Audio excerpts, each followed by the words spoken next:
I decided to come out here early tonight, do a little live stream. It's my smoke break before I go back inside and start to ponder and think about what I need to do to bypass YouTube's recent changes. In a little while, you guys will hear them announcing changes to the YouTube algorithm if you're a YouTuber as it pertains to shorts. But as one who studies the algorithm, you can see it in the data that they made a huge change. And every time they make a change, it's quite frustrating, but every time they make a change, it presents an opportunity for you to exploit it. You know what I'm saying?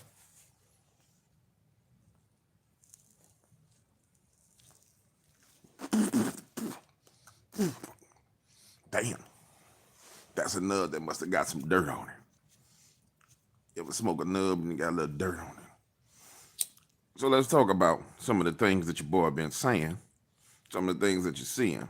Shador Sanders today just got nominated for the Pro Bowl. He got nominated as a backup for the Pro Bowl, but still, nonetheless, he got nominated to the Pro Bowl.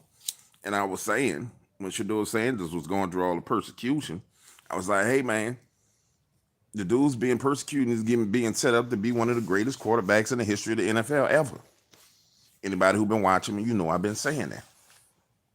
And the only reason why I picked Shador and the Sanders family, and everybody's like, oh, they're so arrogant. They can't be men of God. They can't believe in God. And it's amazing how people think that because you believe in Jesus, you got to be this pushover. I don't understand where they get this foolishness from. Yeah, I don't know where people get this foolishness from. This asinine backwards purity test. Now you ain't supposed to be running around acting a fool. But oh, he wears diamonds. That means he don't believe in Jesus. What? What? He wears gold. The streets is made of gold in heaven. What you talking about, man? They got angels with diamonds on them. They got angels bling blinging. Bling bling. Every time I come around your city, bling bling. And I'm like, man, what is wrong with y'all? But it's this crazy backwards thinking. So the little dude who went through the greatest persecution, he went through everything that it would take for a man's heart to turn against the Lord. He went through it all. And he ain't do it. He went through everything to make a man curse God. And if you just paid attention to his Twitter, he will say, thank God for the day. God is awesome. Jesus is fantastic. Over and over and over again. While they was hating on him and they was plotting on him with Dylan Gabriel, he was saying, man, you know, I want to do everything I can do to make Dylan feel comfortable. The little dude passed the first phase of the test. And then he got exalted. He got a chance. And he went 3-4 or something like that. I don't really care what the record is. The reason why I bring that kind of thing to your attention, ladies and gentlemen, is so when you go through it, you will understand what's happening to you. You know what I'm saying?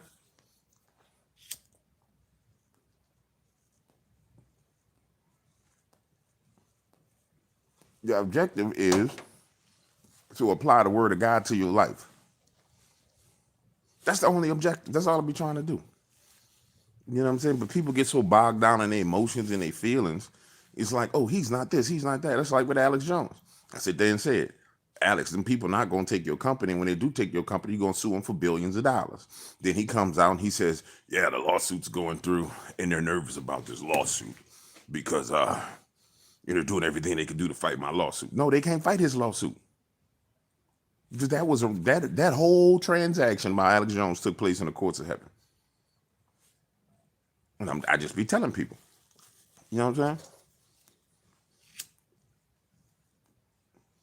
I just be trying to tell y'all so y'all can see it.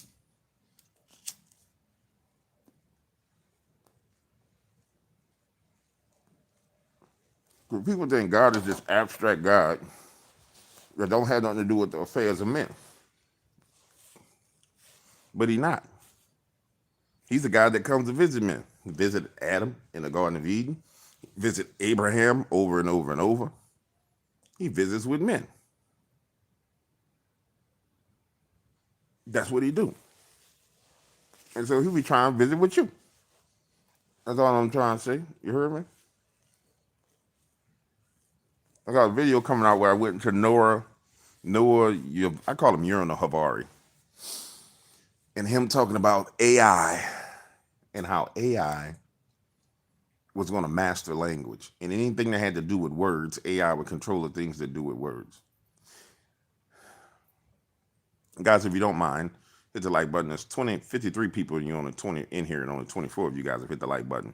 Unless I'm still carrying the 20 something haters that I've been carrying for 10 years. That would be crazy if y'all still here after 10 years and you the first people in my live stream. That mean, bro, you would have to, you have no freaking life, dog. That would be horrific. After 10 years, if you the first people here and you still you coming in the stream, I mean, damn.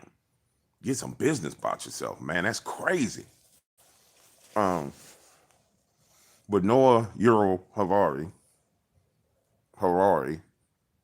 during the World Economic Forum, his 1 hour long speech that they gave him, he sat there and he talked about how AI would master language, and anything that had to do with words, that AI would be the master of words. And then AI would be the master of thoughts. And you know, I'm sitting there recording this video, and throughout the video, you'll see it, I start spazzing. Because it's like, what? What? AI is going to be the master of, let me see, ooh, AI is going to be the master of words. AI is the master of words. AI is going to rule over you. It's crazy that he even say some crap like that. You know what I'm saying? That he even think to say some crap like that. That AI is going to master words. It's insane. Like my man said, don't get triggered. But I got triggered, dog. I got triggered by him saying that foolishness. And then he went into, the Bible said, and the word became flesh. And then he just spun off. And I'm like, yo, hold on. The word became flesh. I'm like, maybe that's the only scripture you ever read, dummy, about the word. You damn fool. And it's just amazing to me that, and I know why he's given a platform. They talked about how he sold 5 million books or 50 million books. And I'm like, I ain't never seen his book on the bookshelf nowhere. I never walked in Barnes and Nobles and saw his ugly mug on a bookshelf as a best-selling book. No, what happened was the globalists bought his books through corporations. That's typically how best-selling books happen. You print out a book, get a book done, and you go deal with Folgers or some organization. They say, oh, we'll buy these books for our employees. And so they buy the books for you, and then you get a best-selling book. You know what I'm saying? So I got a best-selling real estate book. It was a corporation that bought all the copies of the books and it gave it out to the employees. Real estate motivation. But that's how you get on a bestseller list. So I'm sitting there like, man, this dude, wow. This dude wilding, man. I kind of like how that light shining off that roof like that. That's a flashlight giving me that little bit of light. But only reason why I put that on was so I could find the right cigar. Once I get the cigar lit, we going back into the darkness. And so what got me about him is, I talk about lizard people, right? And I'd be like, yeah, and I show you the images of people with crazy eyeballs. I show them to you. Because they be wilding. But the quintessential essence of someone that's a non-human, portraying themselves to be human, is they hate all the things of humanity. He even refers to people as humans. He's like, the difference between an AI and a human is this. Be like, what, bruh? So what the hell is you? If everybody's a human, what the hell is you? And the thing that gets me, I promise you, I'm gonna give you my word. If I find out that he doing a book signing or anything near me, I'm gonna go see him. Yeah, let him give a talk near me. I'm gonna go see him.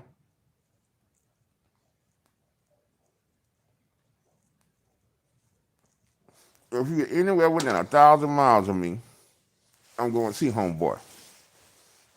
And I'm going to go ask questions. And I'm going to say, man, you talk a lot about humans. What the hell is you? And And the worst thing about it is he prophesies over everybody and tells everybody, well, this is how it's going to be. Trick, you ain't God. You don't get to tell me how I'm going to be or how you going to be. You ain't God. We're the godless people, man.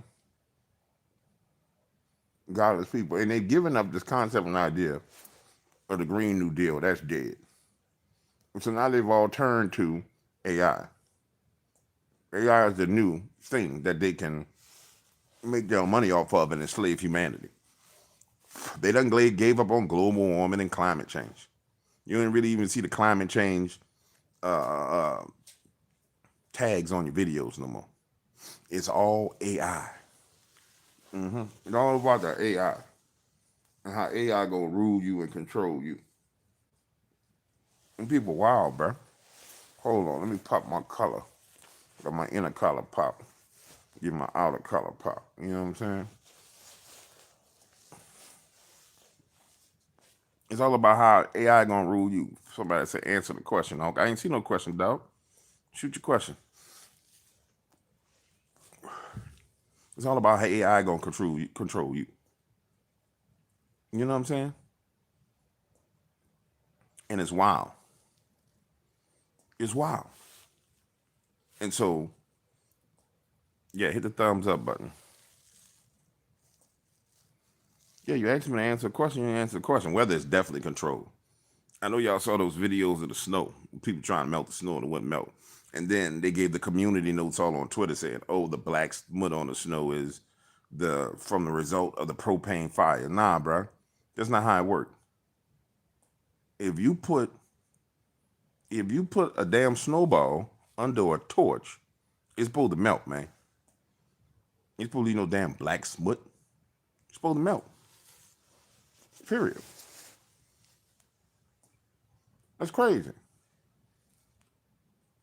Well, yeah, America got hit with a weather weapon. It's obvious we done got hit with a weather weapon. And they're hitting us again next week.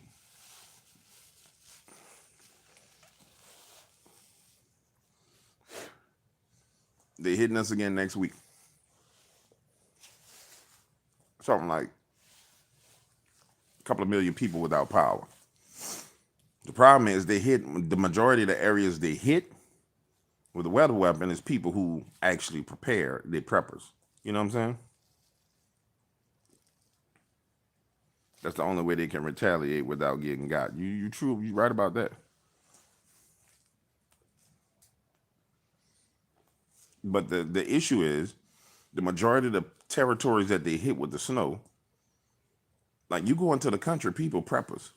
They got generators. You know what I'm saying? They got food storage. Every time the globalists retaliate against a major city, it's they people in the major city.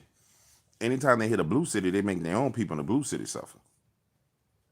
Does anybody who believes in self-reliance, they understand that, hey, I got to have what I need. Point blank, period. The further south you go, the more disaster prone it is, the more people are prepared for disasters. So when you start hitting, shit, the Northeast, and really hitting them and pummeling them, and hitting them blue cities, now them people be sitting in their house with no power. Sitting on damn apartments with no power. Come down to the south. You're going to find people in apartment complexes with generators with hot shots set up. That generator outside, and they wiring straight through the dry outlet. Whole house lit up. Heater running, everything running. Then, in the south, what you're going to find is they're going to have their neighbors come on in. You know what I'm saying? Hey, come on, Miss Betty, you cold? Come on over here, girl. And you walk in that house, there's going to be black people in that house, white people in that house, Latino people in that. Everybody in one damn house. Getting them some heat. People going to be cooking. That's just what happens.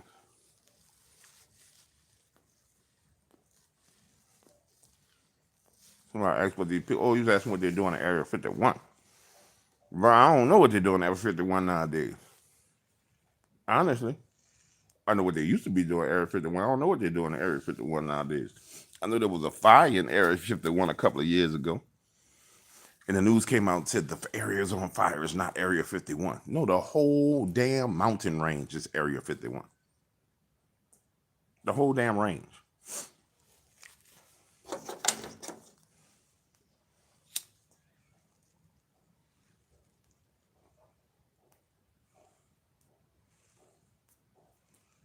This is nub talk right here. Talking with cigar nubs.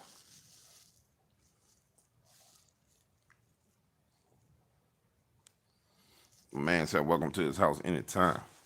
Homie, I keeps mine prepared. I keeps mine prepped.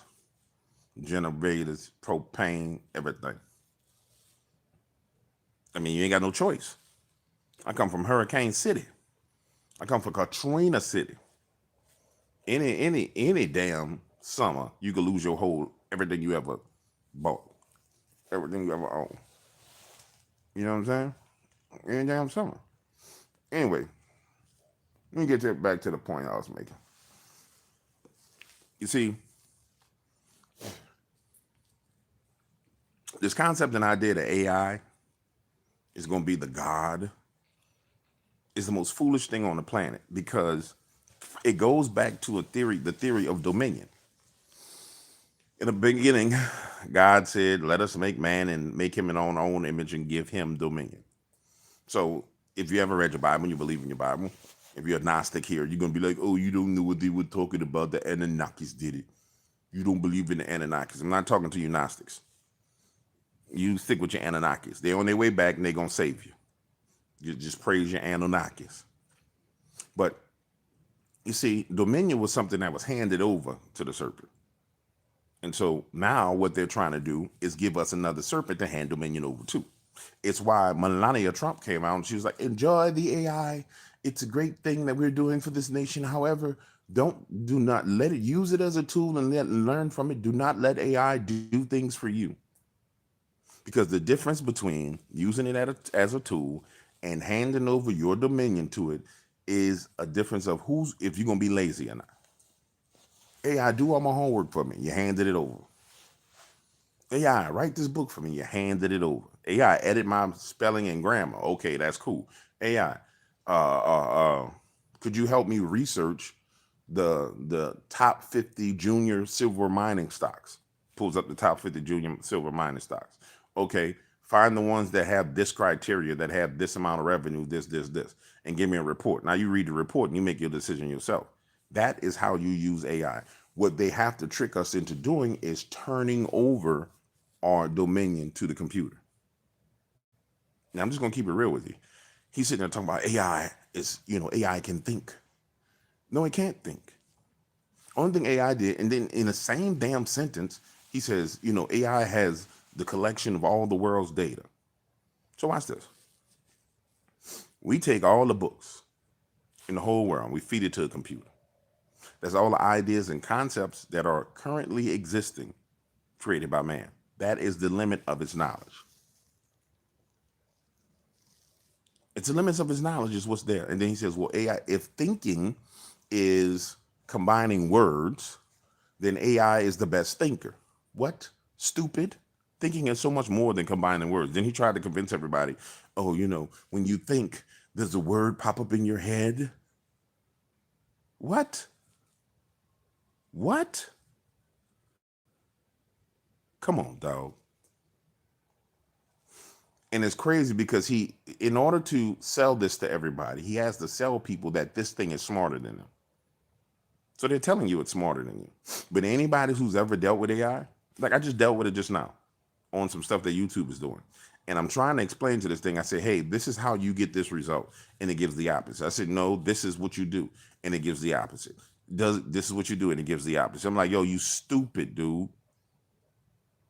Because the only thing you have is what's within that box of reference.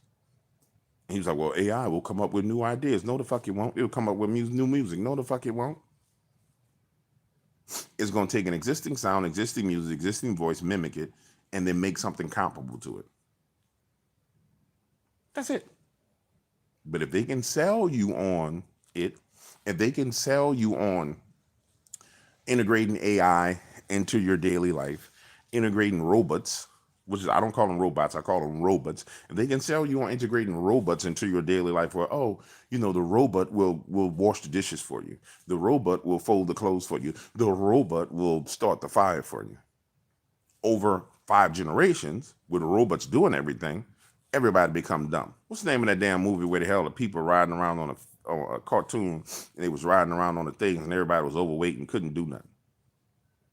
Robots will make us, and over time, it will turn into idiocracy. We're already damn near there right now. But over time, it becomes idiocracy because you've given over your dominion to the Wiley. That's it, Wiley. Over time, that happens because you decided to hand it over to that thing. You know what I'm saying? Oh my God, somebody says all words are spells and seances. Oh my goodness. Over time, you hand it over to that thing. Point blank, period. And for the record, spells and seances are comprised of words. Every word in the dictionary is not a spell or a seance. But that's that thing that was going on around a couple of years ago, where when people start talking about grand, instead of saying good morning, grand rising to you, James. You can't say good morning because when you say good morning, you're invoking the. I was like, shut your ass up. What? Shut your ass up. Me and my friend had this conversation. He was like, bro, but you don't understand. I said, no, you don't understand. Well, you got to understand it's the words and this, and it's all about intention. Well, it's all about intention, but then you attribute an intention to the phrase that I'm using. And then he just sat there and got quiet. But hey, that's what happens. That's what happens when Gnosticism gets into the vein of society. You can't do nothing because everything is something wrong. Hold on, I gotta find me a nub. Let me find me a better nub.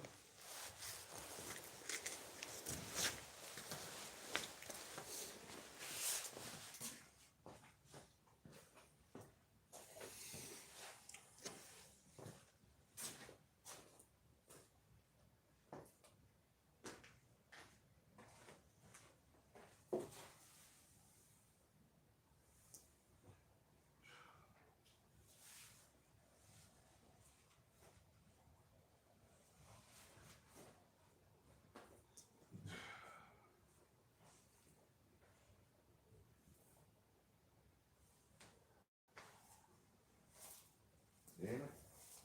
Where my good nubs went? Where my good nubs at? Where my good nubs at? Where they at? Where they at? Where they at? There we go. Found me some good nubs. Put that light in your face. Put that light in your face like the police. Put that light in your face like the police. Sir, ma'am, where are you going right now? Can I see your driver's license? Registration? Are you illegal? Are you an illegal? Let me see your. I'm with ICE. Are you illegal?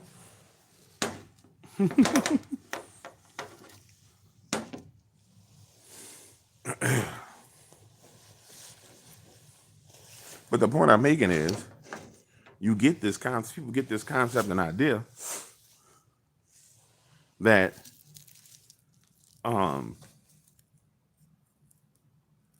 that AI is smarter than us. It's the craziest thing on the planet. Yeah, man, that AI can outdo us. No, it can't. Hell no, it can't. That's what I meant to do, y'all, right there.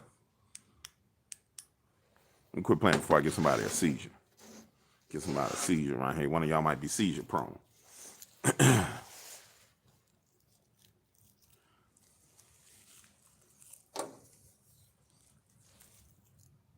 And it's not, bro. It's a tool. And I'll tell you how I came to the understanding it's a tool, because early, when they first started releasing the stuff on hugging face. That was before. That was before Chat GTP came out. I was using it, and I was like, "Well, Lord, I don't know if I really want to use this because this seemed like it's the devil." He said, "Son, that's a tool. Use the tool. It's a tool like a damn knife. You can chop somebody's head off with a knife, or you can chop some butter with a knife.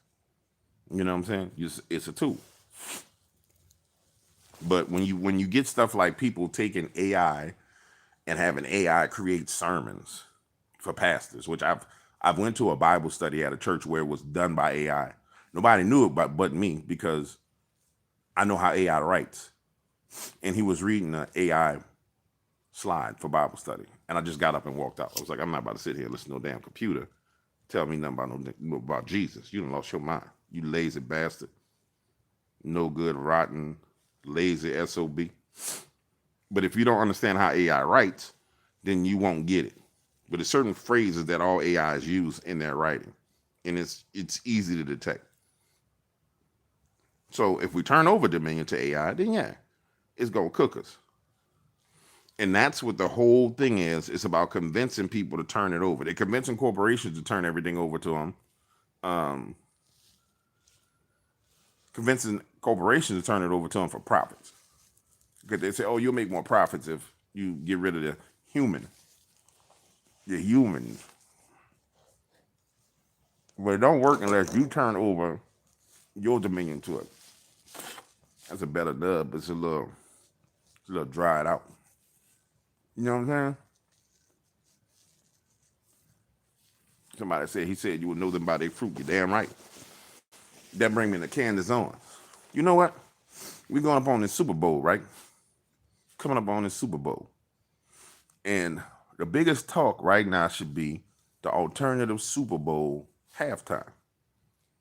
That should be everything everybody talking about. The Turning Point USA alternative Super Bowl halftime. And ain't nobody talking about it. You wanna know why? Because Turning Point USA is fighting for his life with goddamn on Candace Owens.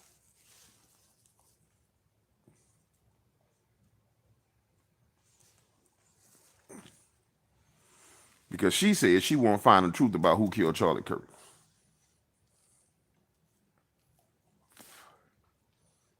She said that.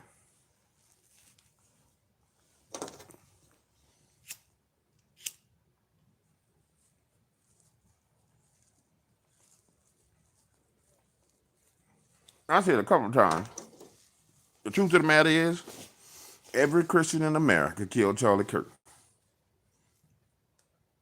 A man said, I'm not watching the Super Bowl.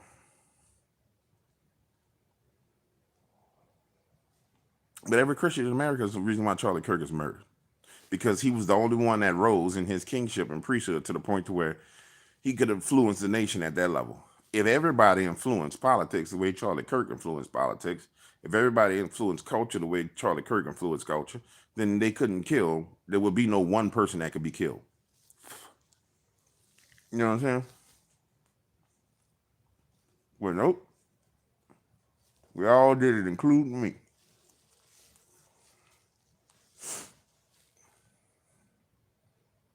But everybody want to find out about the conspiracy. Who killed him? No. That's everybody's fault. You know what I'm saying? I have no doubt they know who killed him. I have no doubt that his wife knows who killed him. Definitely have no doubt that J.D. Vance and Donald Trump know who killed him. That's not the question. And I can tell you now, you're never going to find the truth about who killed that man. It'll come out years later like the JFK files came out. It'll be the Charlie Kirk files 20 years later. You know, they released the Charlie Kirk files.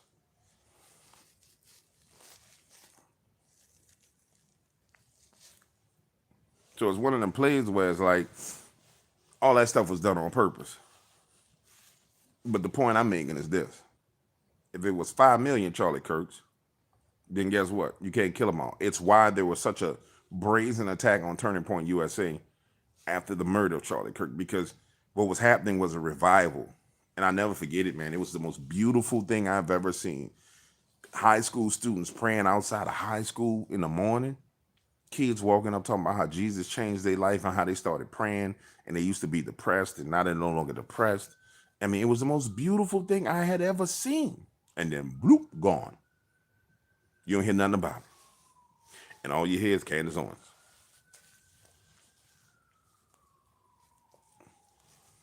That's it. That's it. Everything about Candace Owens. And then the judgment of the Lord hit Candace Owens. She started going crazy. And I'm gonna make another prediction. She's gonna continue to go damn crazy. That woman's gonna lose her mind. And I'm gonna tell you why. And I said this a lot of times. I said this over and over and over. I didn't want to see this happen to her. But if you really study the Bible for a way to apply it to your life, and you study it like it's applicable to your life, then you know what happens when people still try to steal God's glory. What happened to Saul when Saul was disobedient and he's got into pride and he wanted to steal the Lord's glory? I'm Saul. This is the house of Saul. Anybody know what happened? Remember what happened to Saul?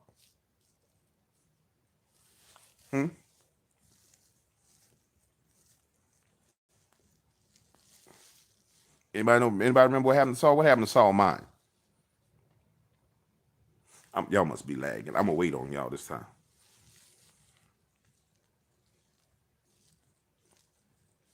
Before he died,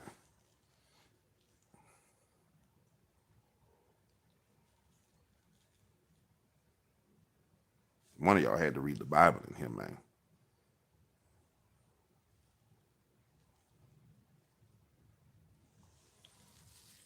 Exactly. He lost it. He lost his mind. He went crazy. Exactly. And that's what's gonna happen to Candace Owens. That's already what's happening to Candace Owens.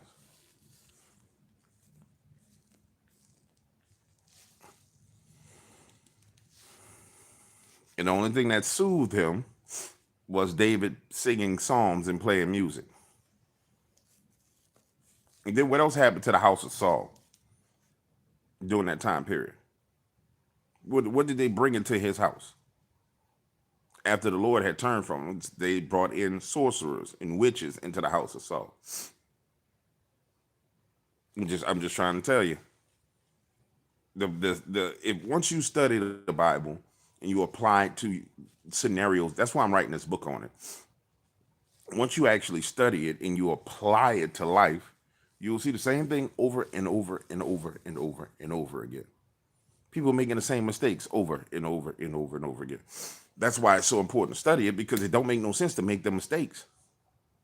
Because it's like, okay, if I do this, then this is what happened to my spiritual forefathers who did this. They got a foot put up their ass on this angle, this deep, for doing it this way. Real simple. I'm not doing that.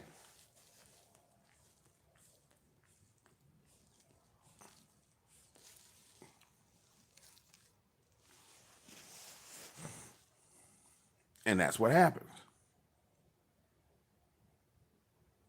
And so, Shorty, and I guarantee you, her attacks going to intensify the closer and closer and closer we get to. Now, she should be, let's talk about the reality of what she should be.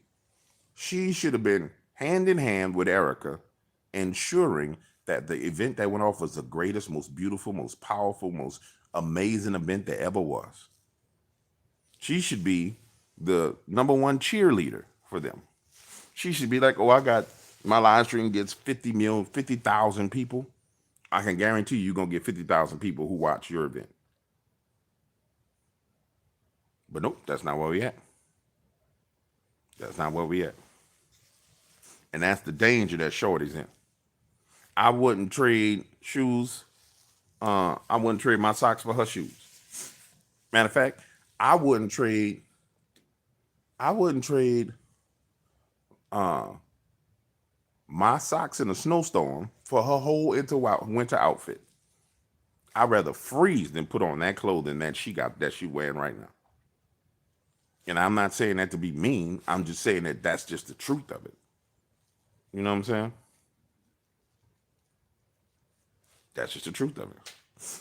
And if it wasn't a thing, if Turning Point USA did not involve Jesus, if Charlie Kirk was not like a dude who went out and preached the gospel, then she'd be fine.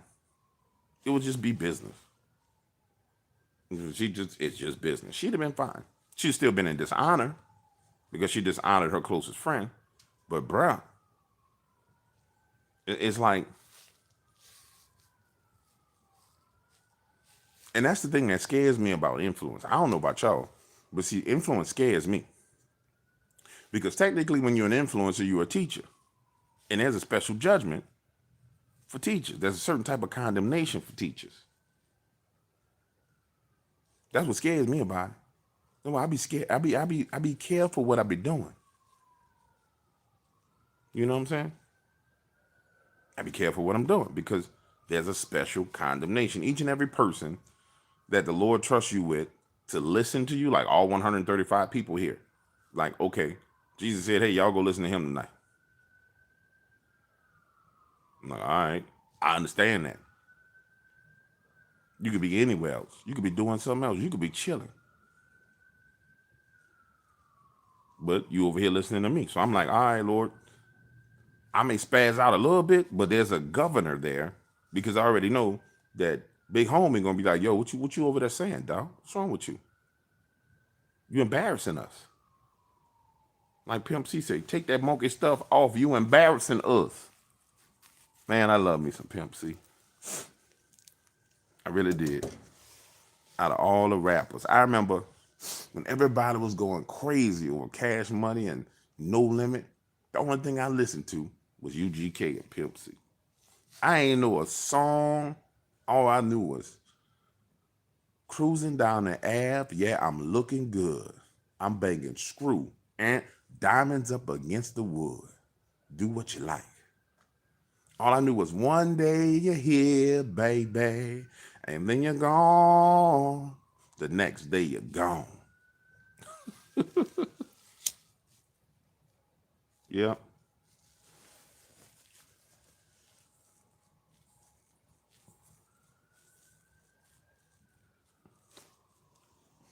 I've always been a weirdo in my own world. You know what I'm saying?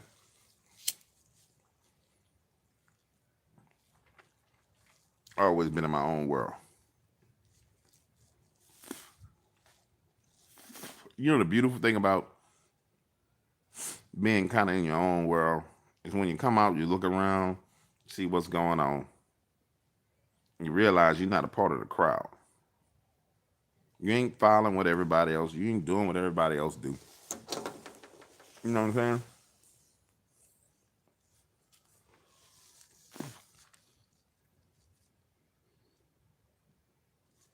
You're just in your own world. And you can come out, you're comfortable being in your own world. You can go into the crowd, look around, and you can easily identify when people going in the wrong direction because you're not attached to the emotional peer pressure of the crowd. Many of you were that way in 2019, 2019, 2020. You walked outside, you looked around, and you saw them damn red dots on the ground with things that say stay 6 feet apart. And you was like, hold on, I don't need you to tell me how far I could step. Because that's what they was telling you. They was telling you how far you could step. That's how wild it was. I remember going into Big Lots around the corner from the crib. I love me some Big Lots. I don't know about y'all, but I love Big Lots. Big Lots got everything you want. Going to that Big Lots, and I wanted to get me some popcorn. They had the big old bag of popcorn. I walk in there, and they got all these red dots on the ground. And so I take a pace, and I'm like, is these SOBs, dirty sandy beaches, trying to tell me how far I could walk? And then I noticed everybody standing on a dot. I said, I can't believe these people standing on these dots like this. And so then I make a point of not standing on the dot. I'm not standing on no damn dot. Excuse me, sir, you're too close to me. What? Well, you got to back away from me. You got to be this many feet away from me. I said, say, dog, you gonna tell me how far I could walk? That's what you trying to tell me? Well, I'm just saying, you got to do this for my safety. I said, man, y'all people crazy. Y'all people crazy. Y'all crazy. But it was great times, man, because I wasn't a crowd follower. I was flying all over the United States. You could walk into the airport. There was no line. You walk straight up to the front. Give them your ticket. No line at all. Go straight through. Nobody in the bathroom. Nothing. Nobody on the plane. You could stretch out. Kick your legs up. The whole world locked inside. I was going everywhere. Tickets was cheap. I was going everywhere you could go. And I was happy about it. The only problem you ran into was, which depended on the territory you went to, was how crazy people was. You know what I'm saying? Depending on the territory, it's how crazy people were. I just saw somebody hit, what's this 5 right here? What that mean? Somebody sent some gifts. Thank you, homie. I probably was looking away, didn't see it. I appreciate you for the gifted memberships. That's awesome of you. But yeah, the whole point I'm making is, you see, when you're comfortable with yourself and you're comfortable in your own skin, you don't have to behold to what everybody else thinks or feels. When you in this world, but you're not of this world, you can walk through this world pretty freely. It's when you chained and handcuffed to this world that you got some serious problem, man. You got a serious problem because you chained and handcuffed to what people think. You know, the craziest thing about being chained and handcuffed to what people think is people think something different every damn day. I've always had a problem with that. Worrying about what somebody think when they think of something different every damn day. And I don't say that to be, I just want you to consider this, because some of you may be struggling with what people think about you. Just remember, tomorrow they're going to think something else. You heard me? So I'm be sitting here and tell y'all a story. We got, in our Bible study group, we got a lot of young dudes. You know, they between 18 and 24. A lot of them, right? Young, smart dudes, college, girlfriends, friends. One of them called me. He said, Mr. James, I need to talk to you. I said, come on home and talk to me. I ain't got nothing to do. He said, what you doing? I'm sitting here smoking a cigar. I'm watching TV in the backyard. What's happening? He was like, well, man, you know, my friends, since I've been doing Bible study, my friends say I've changed. I said, you have changed, son. And he said, well, they say I don't want to do the things that they want to do. I said, you don't want to do them anymore, do you? He said, no, I don't. He said, but you know, it's like, I feel like they're judging me. And I said, let me tell you the truth. And any of you guys here, you can attest to this. And you should explain this to your sons, your daughters, your grandkids. I said, let me tell you something, homie. I said, listen to me. I said, all them people you worried about right now, in 10 years, you not going to be talking to them people. He was like, what? I said, don't make no permanent solutions on a temporary situation. In 10 years, you not going to know them people. I said, I know you don't realize this because you're young. I said, but the dudes you knew in high school, you may have two friends from high school by the time you're 40. You may have one by the time you're 50. Majority of the people that you knew going to be dead or they're going to be into some other stuff. I said, the same dudes that's trying to get you to run out in the streets and do stuff, while you out in the streets with them messing up your life, they're going to gradually, each and one of them, one by one, they're going to spin off and disappear. They're going to find a girl. They're going to find a job. And then you're going to be left out there in them streets doing stupid stuff. Looking back on it 10 years later, I wasted my time. I said, boy, listen to me, homie. Stop worrying about what people think about you, because they're going to think something different soon. I said, if you just hold on long enough, they're going to think something different. You know what I'm saying? But nobody tell people that. Nobody explain that to them youngsters. So they running around here trying to be what everybody else is. Man, screw what everybody else is. Be you. Be the best thing you could do is you. Because everybody gonna think something different. That's just human nature. You know what I'm saying? Somebody said put God and family first. You're damn right. God and family is what you need. Sometimes family gonna do you dirty. Sometimes family do you worse than your worst enemy. And that's okay too, because they're gonna think something different too.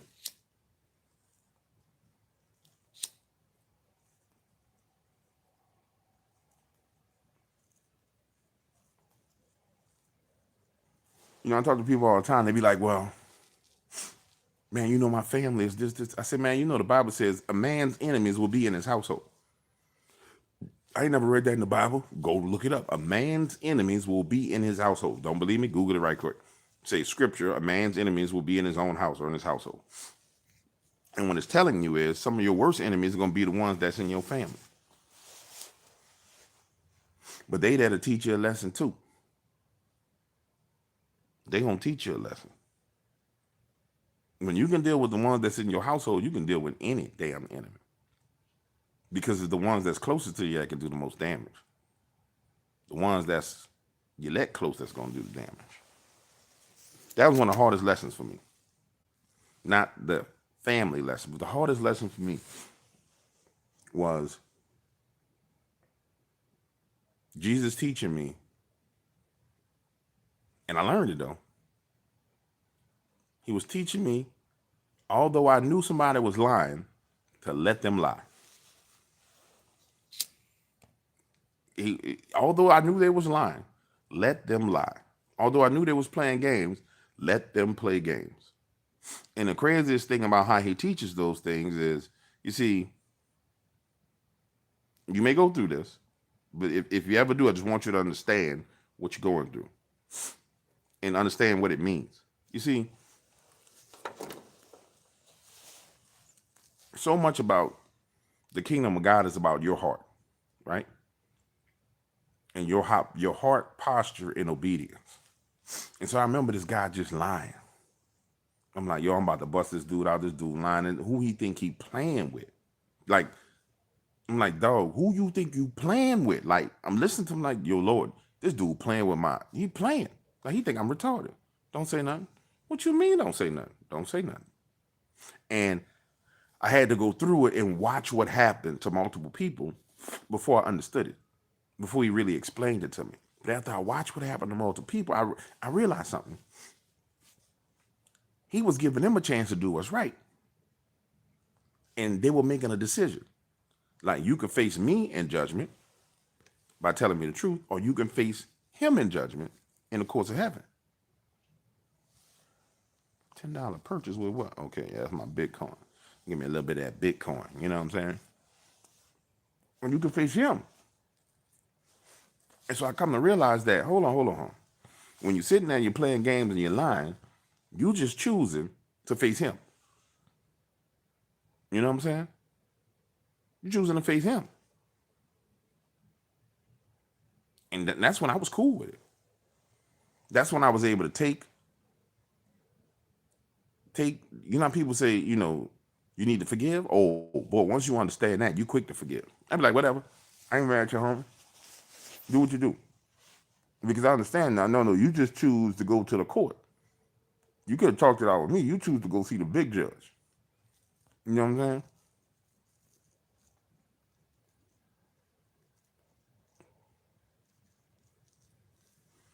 You chose to see the big judge. Somebody said, what is China and Brazil doing with stocks and money? You're looking at the wrong thing. You need to understand what they're doing with crypto. What India and Brazil doing with crypto, not with money. With crypto, baby. I'm going to tell you like they tell me. Look it up. GW, you need to look this up. Look it up. Look at what they're doing with their system. But I can tell you've been watching the World Economic Forum, big homie. That's how you got on that. You know what I'm saying? You've been watching that WEF. Go ahead with your bad self. I know where you got it from. Go ahead with your bad self. If you ain't watching World Economic Forum,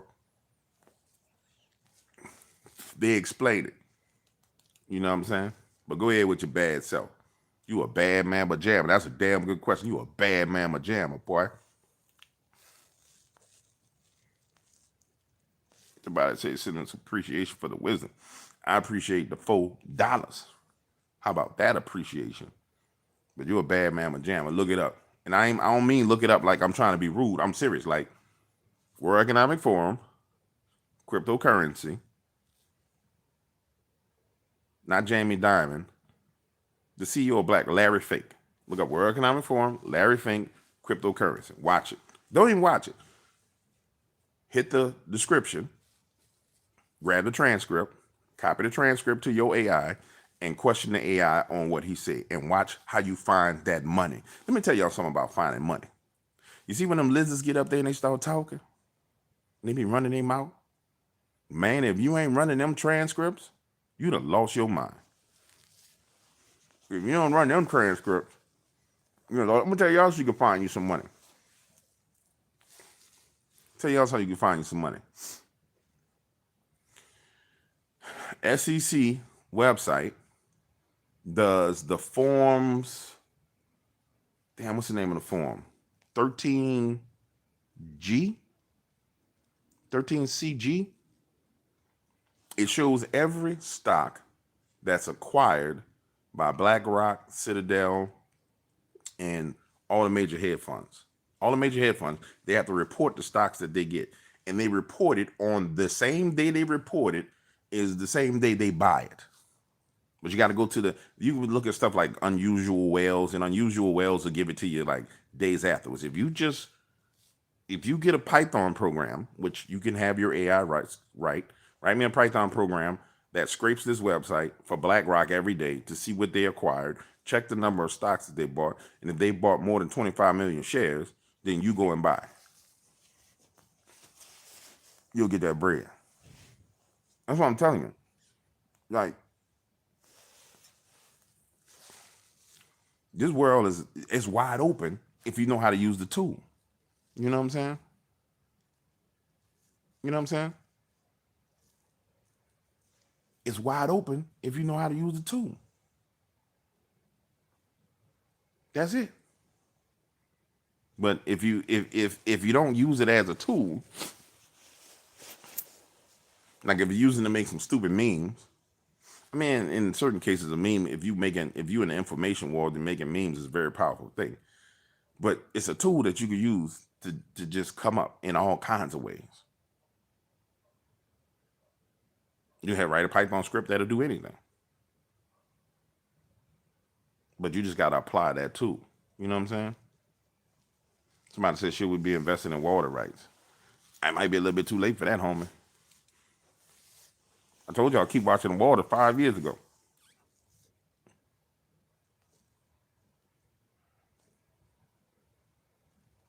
So you must be a billionaire. Brother, if I was a billionaire, I wouldn't be talking to you. this is why you don't give stuff to people for free. You see that comment right there? This is why the Holy Spirit always tell me, James, don't be giving people game for free. Because they always got an asshole. That's right there. They always got an asshole, so you must be a billionaire. I just gave you game. I just gave you game. That's why, and he be telling me all the time, the Holy Spirit is one hell of a businessman. Don't be giving that for free. There's all kind of stuff I be talking about. He be like, nah, don't say that for free.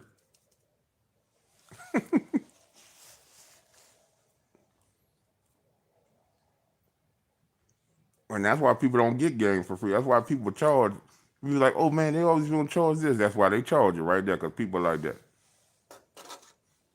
Because somebody just gave you some game, and then here come the asshole. Then I'm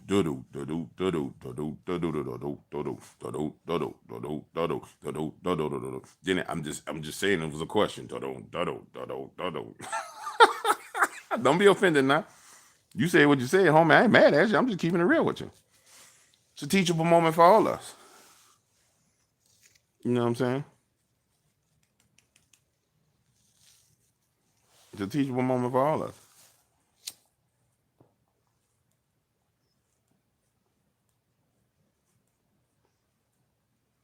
You just didn't think I would reply like that.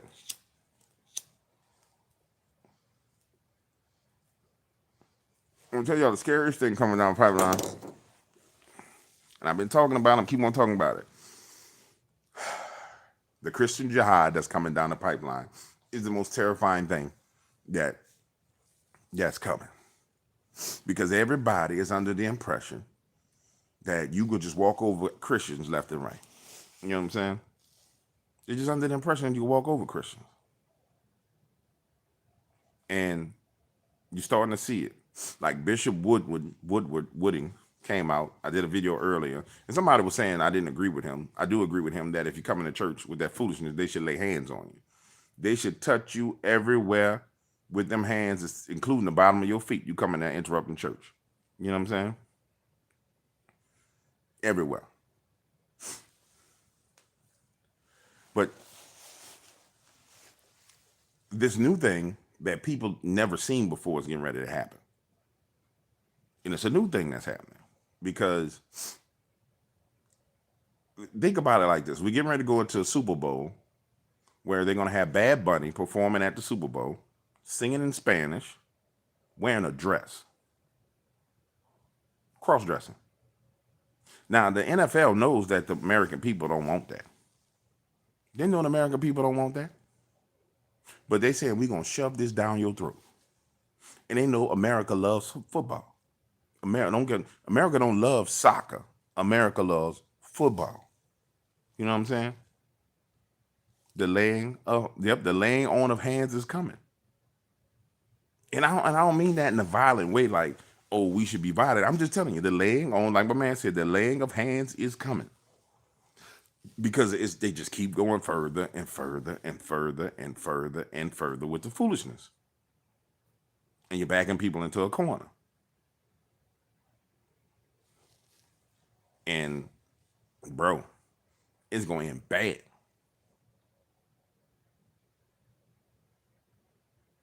The Bible says, my God teaches my hands to fight, my fingers to walk. People keep forgetting what the Bible says. They forget. They really do forget.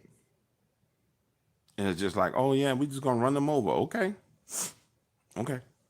Watch when Christians start acting like Muslims when it comes to Jesus. You're gonna say something about Jesus, you're gonna jab slap you. And you can already see it happening. I think I said this, maybe, I don't know if I said it yesterday or this morning. Like God logic, the apologetic. If you want to understand apologetics and actually defending the faith, then God logic is somebody you should watch. I watch them all the time.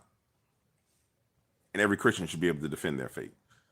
But if you watch, God logic had it out with this Muslim sheik, right? And the guy calls him out. Hey man, come to our mosque. I'll be here at this time, da da da. Lil Homie show up with him and 3 dudes going to a mosque in Las Vegas. He flew to Las Vegas and showed up with him and 3 dudes. He said, hey man, we want to go and talk. The guy invited us in to talk. And the fear on the faces of the men that was at the mosque was like they knew they was going to get embarrassed. Like the dudes outside that wouldn't let them in. It was ridiculous. It was ridiculous. And what you're seeing is when you look at him and Sam Shimon, they are the philosophical, they are the talking aspect of the defense of the faith. They're at the top of the mountain of influence for that right now. Sam Shimon and God Logic. Avery, I don't know Avery's last name. They're at the top of the mountain for that. But what people don't see is there's another mountain where the guys that's on that mountain, they ain't talking. But they there. If you look real close, they ain't doing a lot of talking. But they there. They there. And there's some rough dudes. They real rough. They ex-Navy SEALs, ex-Gold Team. You know what I'm saying? They there. Somebody said, so you reject the name of Jesus. Who are you talking to me? You can't be talking to me. You know better than that. They there. And bro, when the time comes, that's going to get bad.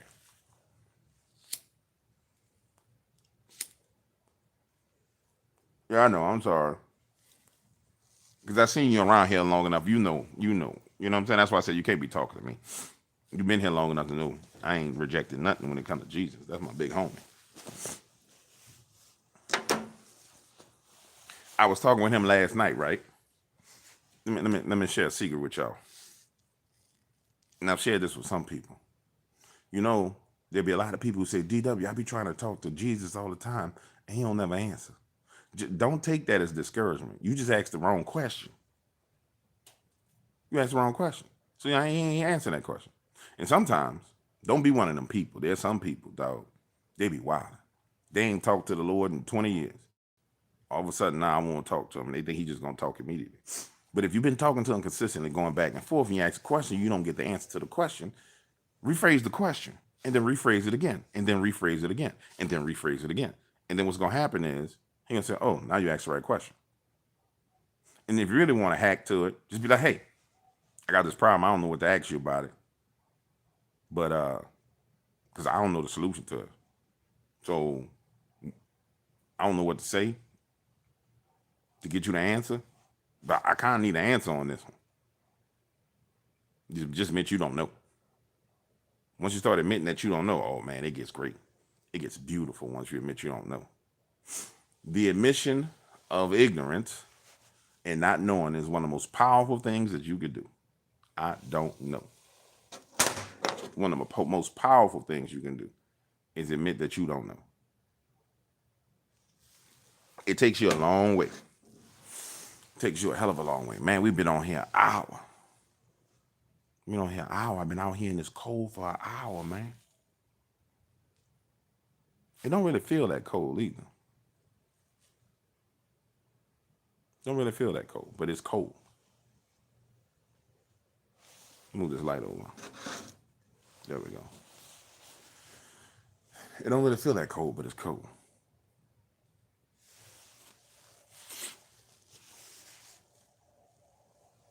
Somebody said Jesus is always talking if you're looking for him and seeking for him and everything. Okay. If you say so. If you say so. The point I'm making is if you got something very specific you trying to ask him and you don't get an answer, rephrase the question. You know what I'm saying? Rephrase the question and keep asking the question. Don't let yourself be discouraged. And that's coming from somebody who made predictions from what I asked him. Hey, Lord, why is with Shedeur Sanders going through this? This don't make no sense. No question, no answer. Lord, what is this persecution that Shedeur Sanders is going through? No answer. Lord, how are you going to be glorified from Shedeur Sanders? Answer. And then he'll start explaining. Boom, boom, boom, boom, boom, boom, boom. Wow, that's dope. Then I come tell you. You know what I'm saying? Now I'm just trying to give you some game. Take it or leave it. Hate it or love it, dog. The Don's on top. And I'm going to shine, homie, until my heart stops. Go ahead and envy me, because I'm Rap's MVP. I ain't going nowhere. You need to get to know me.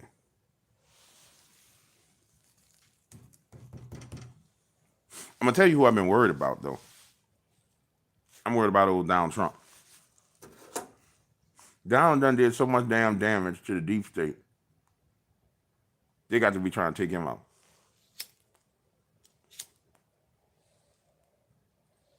We had quite a few prophets come out recently talking about the fact that they're trying to take him out. Quite a few prophets. I'm talking about at least three major prophets. One major prophet been saying it for the longest time. He said it last year. He was like, they're not going to stop. And we should not stop praying for the president because they're not going to stop till they get him. The thing that bothers me about the scenario with him is this. You got all the people around him, and all they need to do is arrest some people. You know what I'm saying? All they got to do is arrest some people. And I get it. There's both the Uniparty don't want to see people be arrested because the Uniparty is a part of the corruption. And so the Uniparty is resisting in order to get everybody upset with the man and have people be like, ain't nothing going to happen. See, I told y'all nothing was going to happen. Nothing's going to happen.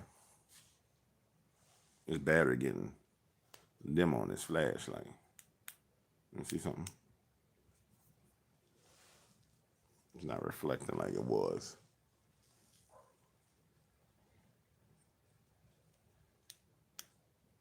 It's all right. We'll do it without the light. And so it worries me for the man. But when I worry about stuff, I pray about it. You know what I'm saying? It don't do no sense, make no sense to worry. But I would encourage you guys to pray for the president. And you know the craziest thing is, I don't know if you guys have ever actually prayed and tried to pray into the courts of heaven, there are people there praying against them that's Christians, which is wild.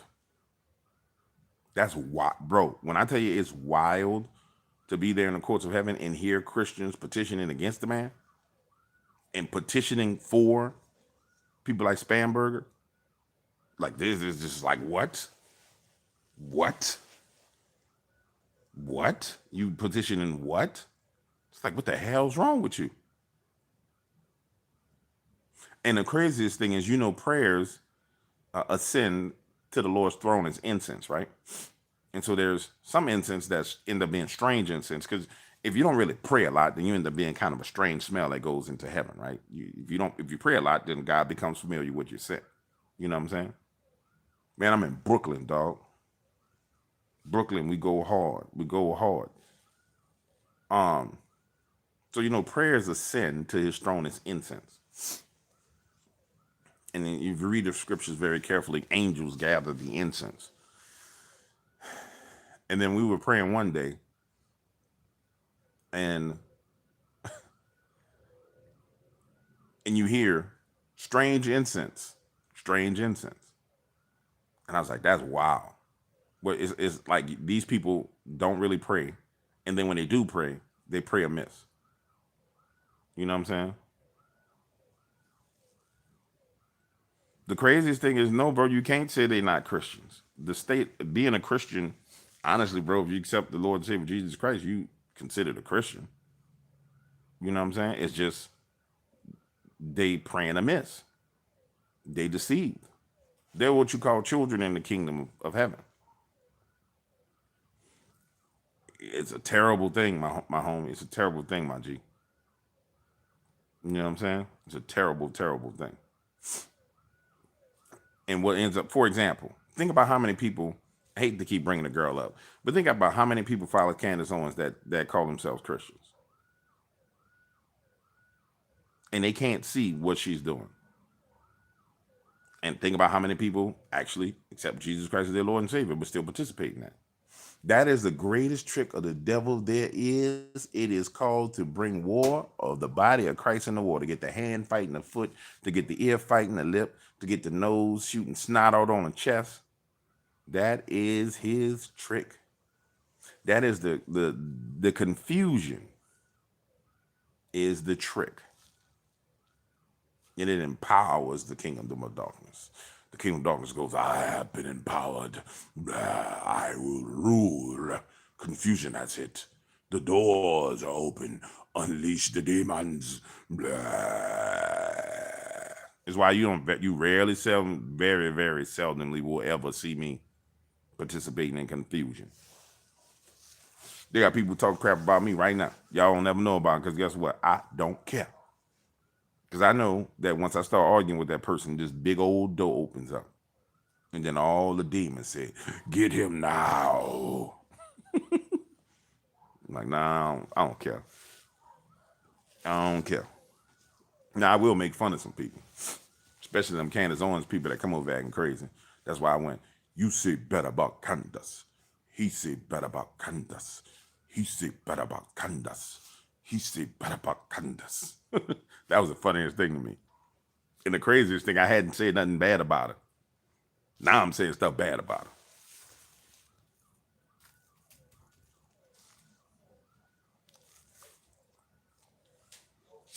But the truth is, I'm telling the truth about her.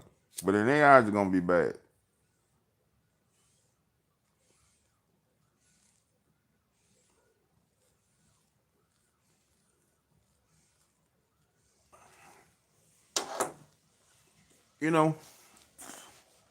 On cold nights where they got a little bit of snow and everybody's inside, it is so beautifully silent, man. I ain't no outdoorsman. I don't believe in going in the woods like that, because there's too many weird things in the damn woods. But I'm pretty sure some of y'all be out there in them woods. I don't do that. Just gonna keep it real with you. You can't get me to go in the woods in the night in the dark for nothing.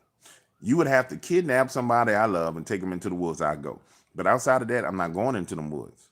You can say it's a black thing. You can say whatever kind of thing it is. I get in them waters before I get in them woods. But I can only imagine someone being in the woods in the night, in the dark, and it's snowing, and hearing things crunching, walking around on that snow, and pitch blackness, that stillness. Oh my goodness, that would be terrifying. Have any of you guys been in a situation like that?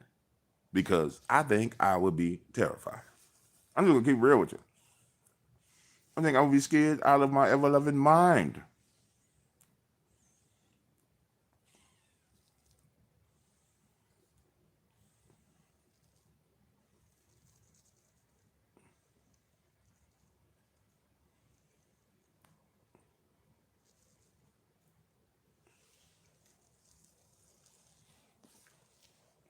My homie said I'd be calm. You probably would be calm. You probably been out in the outdoors your whole life. That's just like if I took you into the swamp in the night, you might freak out. I'm cool in the swamp in the night. Because I know what can do what and what can't do what. You know what I'm saying?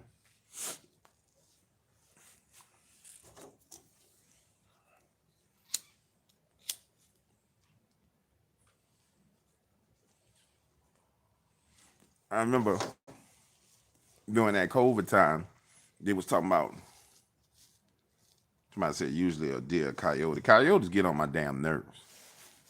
They get them some nosy bastards. They get on my damn nerves. They got coyotes around here.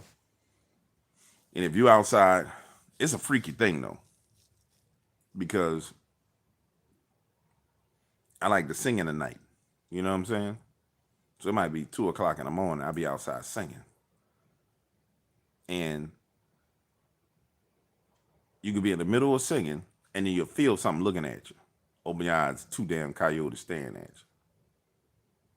you. And then they just sit there looking at you. And then they'll go about their business. Oh man, that was a good nub. Damn, that was a good nub. That's a damn good show, Kevin.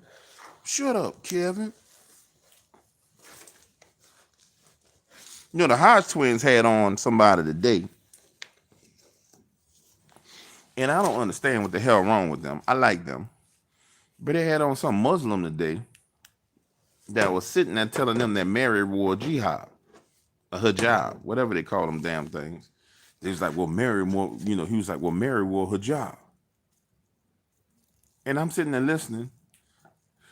And I said, I know these damn fools ain't finna lay up here and let this man make a comparison to Mary to a Muslim woman in any way, shape, or form.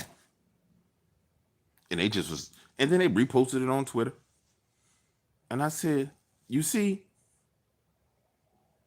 and I'm not gonna attack the dudes, so because I like the dudes. But you see, this how you get your ass whooped by the Lord right here. This how you get a beat down.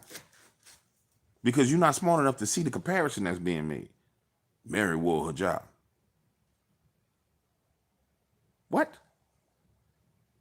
You mean she covered her head? Is that what you're saying? Muslim boy? What comparison are you making to the mother of Jesus to a Muslim woman? That's crazy. Y'all see what I'm saying? That's crazy. But I'm going to tell you, I thank God every day. I be complaining to y'all about the views, and YouTube do be playing. I'm telling you, I done caught them playing. Like they be playing games. But at the same damn time, I thank the Lord that I did not get exalted to a point to where when the time comes, then I'm gonna be ignorant. I'd rather stay right here where I'm at 500 something thousand, 600, I don't know where I'm at, 600,000, 500,000, whatever I'm at. Right here where I'm at till he happy with me before I go to the next level. So when I get there and somebody come with that kind of foolishness, that I tear them from limb to limb. I'm talking about cut off the arms, cut off the legs, and just have like a torso just sitting there. I should have never come to the dark waters. But like, swim. You came over here with that foolishness, swim. But I don't have arms and I don't have legs. Move your chin. Move your head. You better swim with your head. You better swim like this. You better swim like this. You better swim like this. Man, bruh.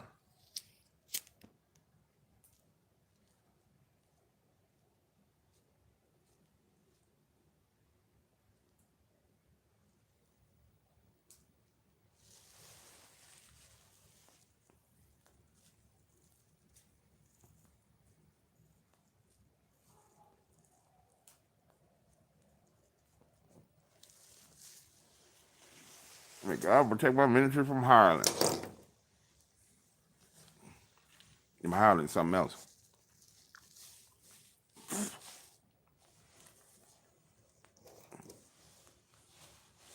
I'm hireling something else. I was thinking today, y'all. Help me think about this. Well, first of all, let me frame the question. All right. So altars, just so you understand, altars can be places, buildings, individuals. Anything can be an altar. But you can always tell what the altar, what spirit is being served at that altar by the behavior patterns of the person that's dealing with the altar. So, for example, one would be accurate to say, well, James, you smoke too many cigars, so you got some kind of altar to cigar smoking, right? That would be accurate.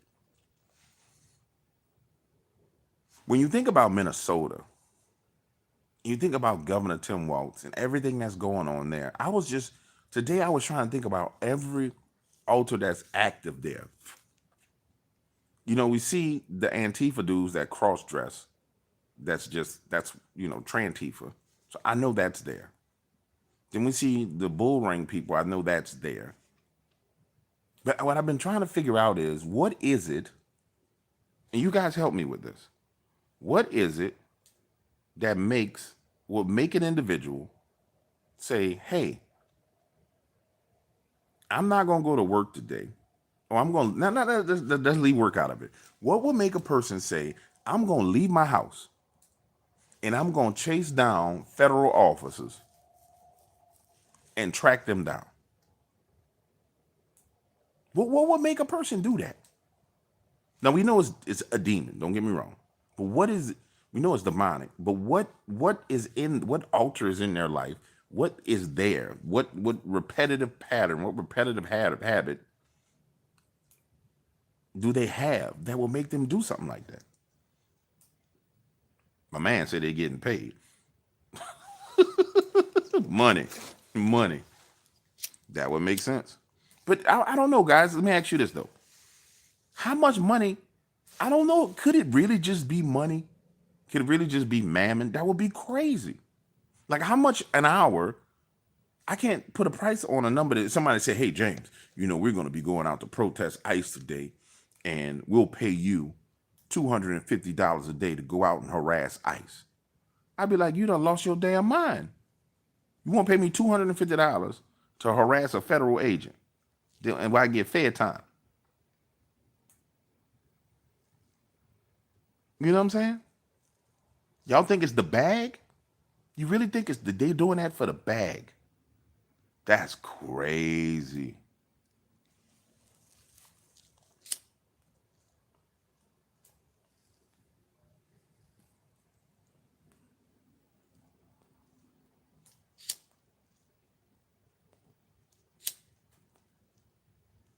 Somebody say, no, not just the bag. I'm open to it, man. Talk to me. Shit. This one of the ones where I wish y'all could voice talk. Cause bro, it's crazy.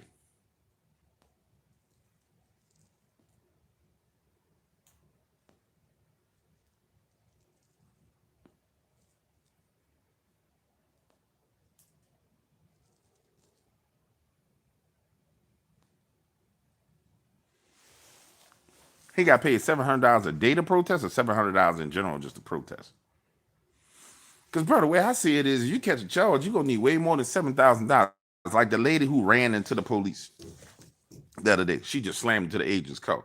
Man, $700 ain't doing nothing for you.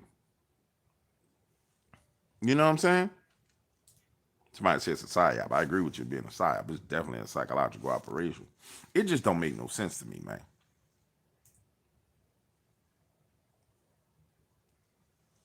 It just don't make no sense to me.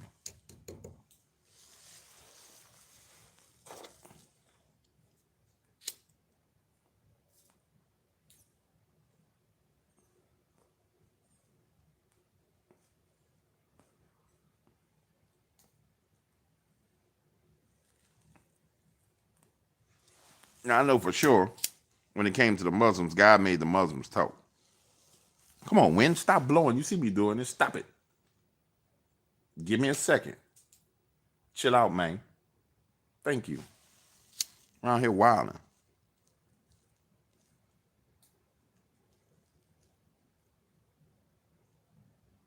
Thank you. All that being rambunctious.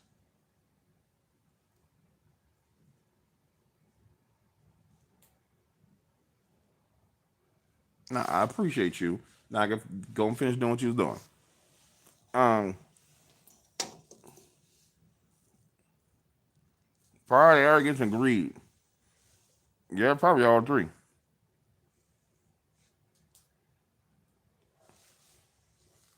I got a real cigar lighter show that just out of butane for it. And you know, butane lighters don't do real good in cold weather either, man. Like that lighter right there, I got to hold it in my hand for 5 minutes to get a real flame. I'm almost done anyway. I'm getting ready to go my behind inside because it's getting late.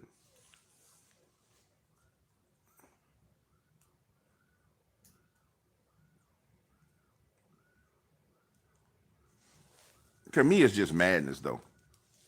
I mean, honestly, it's too much moisture out here for these little nubs to do anything. To me, it's just all out madness that, like, you could just leave your house and just say, "Oh, I'm gonna go out and I'm gonna protest." Okay, it's okay. Let's say you was gonna go protest. That's cool. But then you're gonna throw bottles of ice and bricks and slam into the cars, like yo, like something like you ridiculous, man. You know what I'm saying? It's ridiculous.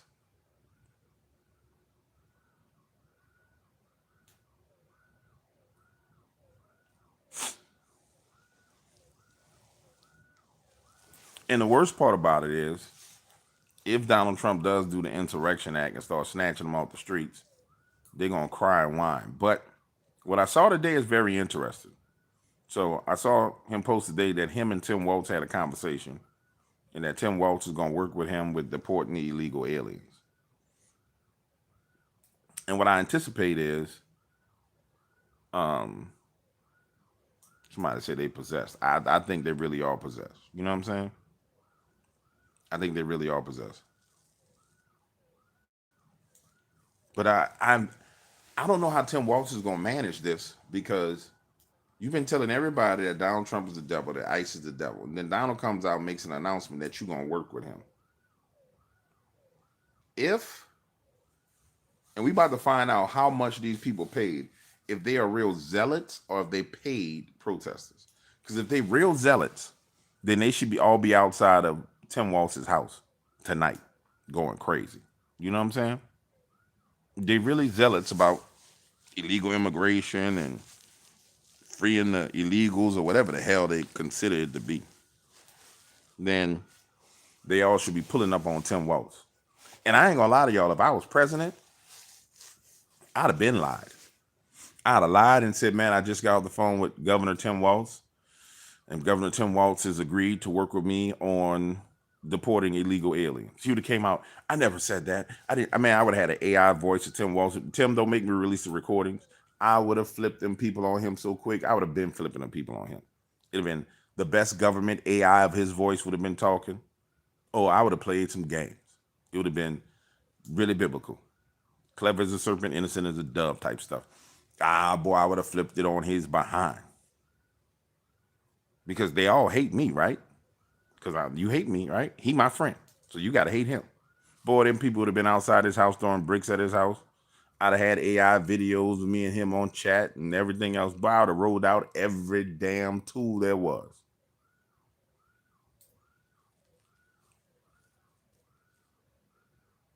I would have went left.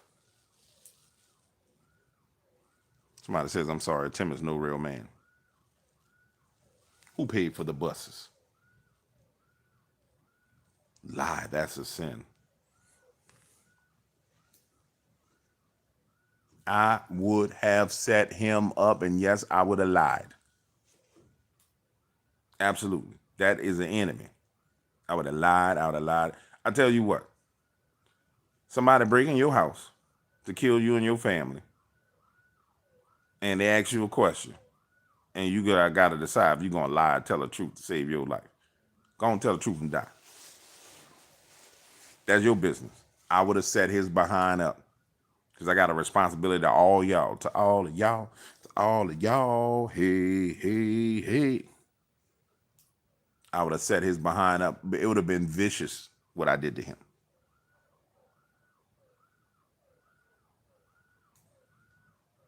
It would have been vicious.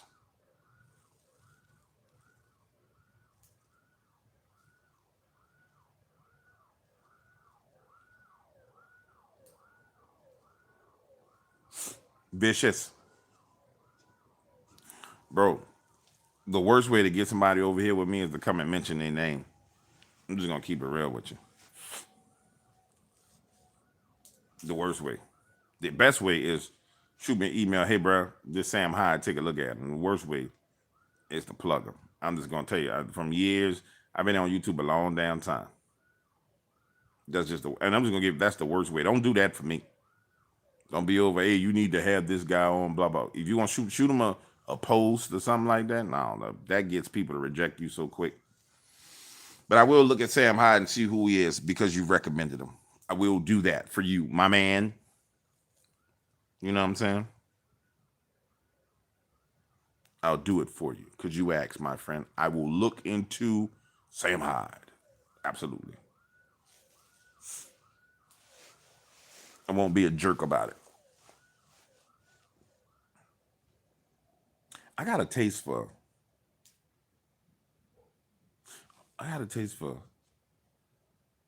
a donut right now. Like, you know, I had the donut holes, just 2-3 donut holes for some reason.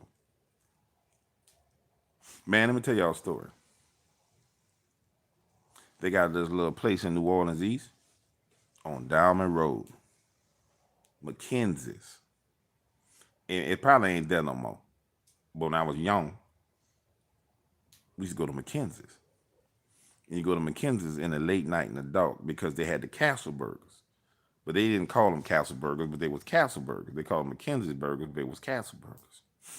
And when you walk in the door, it's like this like bar that sit up and you sit around the bar and they had the donuts in there, had the people cooking the burgers. And they always had the old people in there late at night drinking coffee. And so when I was leaving the club was up the street, I go down there.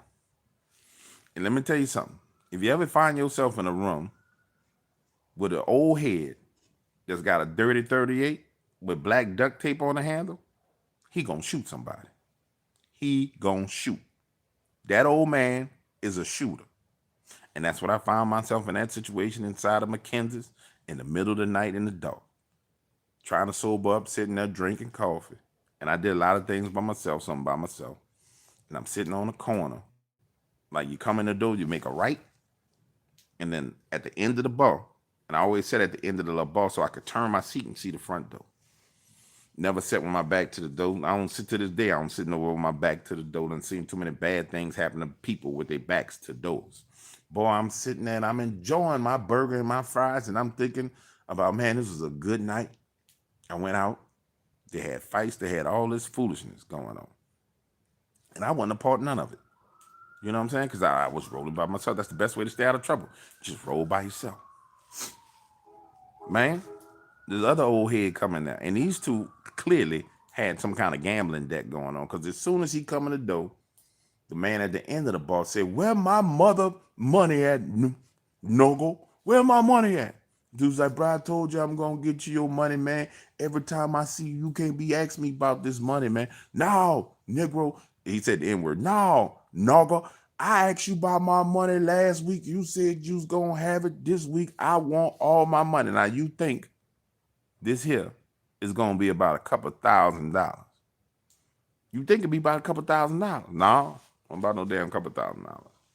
I'm sitting there eating because it's about to go down. These older dudes. I'm like, all right, these old heads about to scrap it out. They about to fight. The lady behind the counter, she said, y'all can't be up in here with all that foolishness. And then she looked at the dude, she said, Curtis, this don't make no sense. We're not about to have all this arguing and fighting over $40, Curtis. I said, oh, this is over $40? I'm like, man, I give you the $40. They just arguing back and forth, arguing back and forth.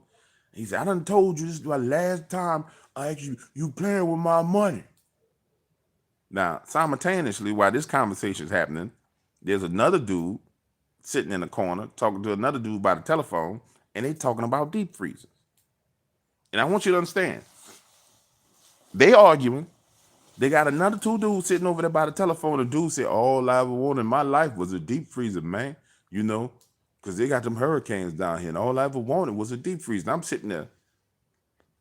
I'm thinking, like, what the hell is going on in here? I want you to understand, all I ever wanted in my life was a deep freezer. Has any of you ever said some crap like that? The only thing you ever want in your life is a deep freezer? This is the type of madness that's going on. So they continue to argue back and forth, and the dude pushed homeboy. The one that came in pushed the old head, and that boy pulled out a 38 snub nose, and it was silver. That bitch had duct tape on her hand, and I said, oh, Lord, he about to shoot him in the shoulder now. Pow, shot him dead in the leg. I said, oh, hell. Now, I don't know if you know this, but if you ever around someplace where somebody's shooting, and it's indoors, gunshots inside is real damn loud. Now, maybe many of y'all never been around no drop. A gunshot inside of any building, a small confined space, is extremely damn loud. It ain't like going to the gun range where it's like, pow, and you got some earmuffs on. No, it's pow, and you're like, oh, what the hell? And so now I'm saying, oh, shit, the police about to come in here. I ain't trying to be no witness to none of this. And so now he's standing over the dude. The dude, I told you was going to give me my damn $40. You going to give me. And so he started running through the man's pocket and take $40. Then sit his ass back down. When I see him sit back down, I grab my burgers, I grab my drink, I grab my fries, and I start making my way to the door. Now, understand, the outside of this building is made of glass. So when you walk up to it, you can look through the glass and see everything going on. Homie is bleeding out on the floor, done got shot in the damn leg, and I'm going out the door, and I'm going to my car, and he just so happened to shoot somebody when the police is at the gas station, which is approximately maybe 50 yards away, 60 yards away. And so now the police is heading in that direction. And I'm like, I'm getting the hell up out of here. They come over the, like, you know, we got what we call neutral grounds or medians in New Orleans. Like, it's a little space between, you know, damn roads, little grass.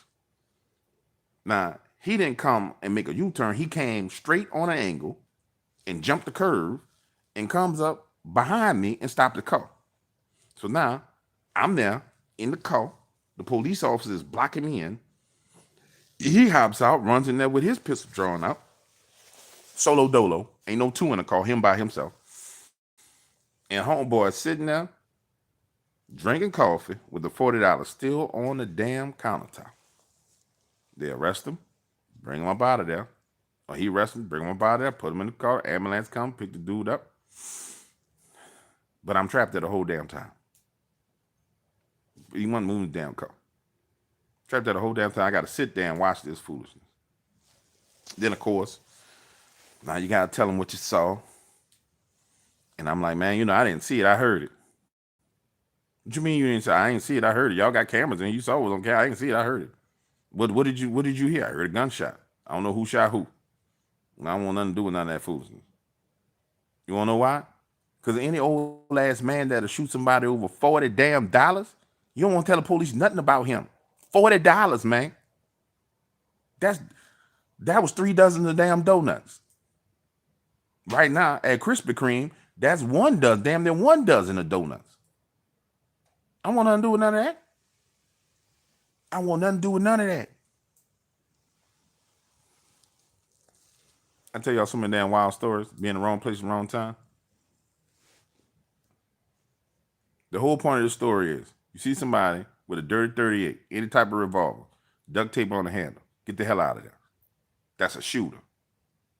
Matter of fact, you see anybody with duct tape on any type of handle of any type of weapon, that's a shooter. It could be duct tape or electrical tape. Duct tape is gray, electrical tape is black. Any of them tapes, get your ass up out of there. Somebody getting shot. That's what they do. They ain't one of them people that just flash it. No, and they got that 38 for a reason. Because it don't jam and it's gonna shoot.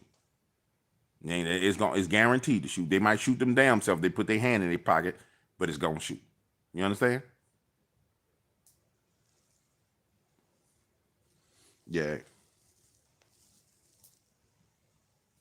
Yeah. New Orleans is wild, though. Look at that ice melting and just crack. New Orleans is a wild place, man. It's just crazy. It's a real crazy place. I done been in shootouts and strip clubs. I done been everywhere. I ain't supposed to be sitting here talking to your ass. To be real with you. I ain't supposed to, literally, I ain't supposed to be sitting here talking to you. For multiple reasons. People be like, you believe in Jesus. Man, you crazy. Crazy.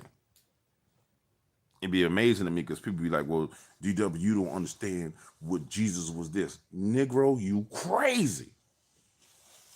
You retarded. You talking to the wrong one. You retarded. Go find somebody else. You're talking to the wrong person. Go find somebody else who young, who ain't experienced life. And tell them, Jesus ain't real. You're talking to the wrong one, dog. I take it personally. Like Michael Jordan. He scored 20 points, and then he looked back at me and he smiled, and I took it personally. That's how I am. I take it personally. You know what I'm saying?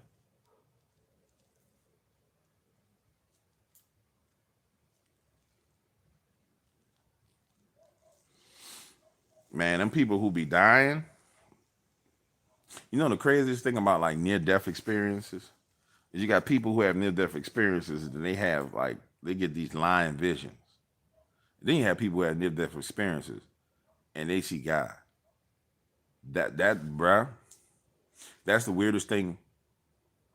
Like being from the paranormal cryptid field where you actually talk to people, them near-death experiences always freak me out. Yeah, they always freak me out. Because there's some people who have a near-death experience and it just be retarded. Like I had a near-death experience and I saw Satan and me and Satan had a conversation and he took me to this place, this place, and this place. And then I saw God and then God did this, and did this. And then you know the real ones because they be like, man, I died and God judged me. What? Yeah, I died, I went to hell. And I cried out from hell and I asked God to give me another chance. But I knew I was guilty and I was supposed to be in hell. And God, before I went to hell, he showed me everything I did in a moment. That's the people who had a damn real near-death experience. It'd be wild. And then they'll be sitting there telling you, he showed me I did this. And then I went to hell. And then Jesus pulled me out and put me back in my body. Matter of fact, a lot of them Muslims is experiencing that right now. They're seeing Jesus in dreams. They're seeing Jesus in near-death experiences. A lot of Muslims, like in Muslim countries, is going through that. All the crazy Muslims is here.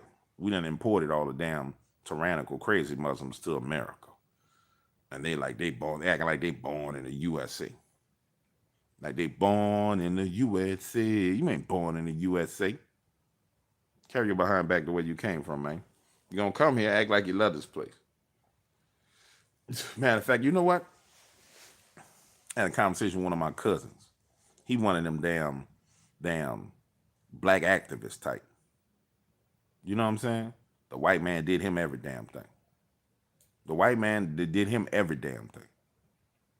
You don't understand, James. The reason why a brother can't advance is because the white man did this. I said, Negro, the white man ain't make you drop out of high school. You dropped out of high school. Negro, the white man ain't make you crash that car and get drunk. You crashed that car. But anyway, we having this conversation about birthright citizenship. And none worse than one of them that's really not educated at all, but then read a couple of books and then think they smart. And so we having this conversation about birthright citizenship. And he says, you know, the Supreme Court is going to judge and say that, you know, birthright citizenship can't cover the dreamers. And I'm like, you're damn right they should. Nah, man, you don't understand. You know, they was born here, they got the right. I said, bro, what's wrong with you? What you mean? I said, what's wrong with you? What's wrong with your brain? He's like, I don't understand what you're saying. I said, let me tell you something. I said, since you don't know nothing. And I was real offensive because I just got to the point now, if you're going to call me and take my time and try and talk stupid to me, I'm going to be real offensive. I said, let me tell you something.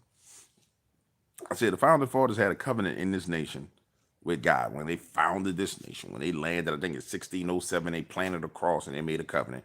And I listed all the tenets of the covenant. If you've been watching me, you've seen me list the tenets of the covenant, right? And I said, do you know when you got when birthright citizenship came, you were born into that covenant? And he just got quiet. I said, well, let me break this down for you. Do you know what a covenant is? Well, yeah, a covenant is agreement. I said, okay. So you was once you got birthright citizenship from slavery, you were born into that covenant. You were born into the covenant. You were born into that agreement for this land and this territory and the prosperity in this territory.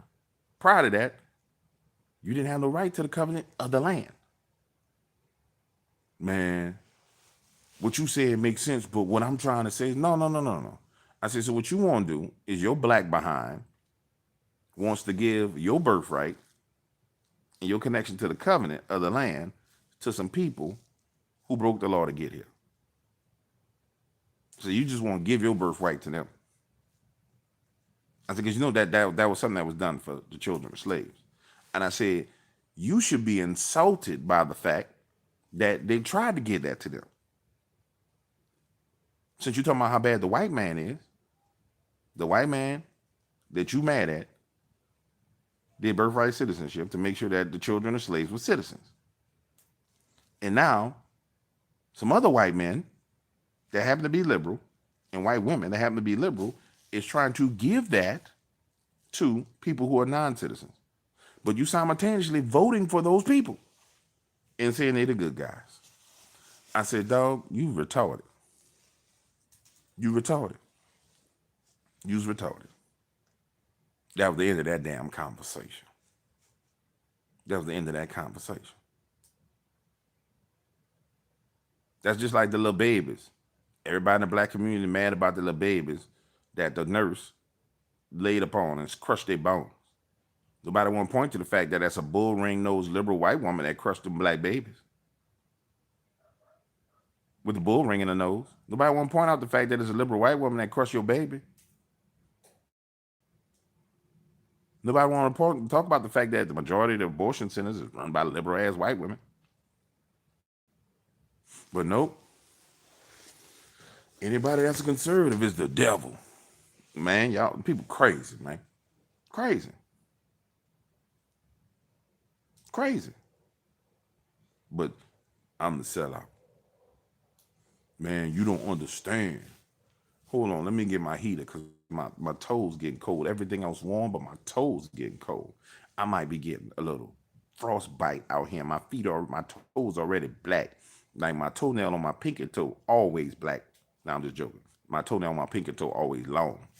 I don't need no frostbite on my toes. Well, let me see if I can move my toes. I can move my toes. Yeah. Yeah.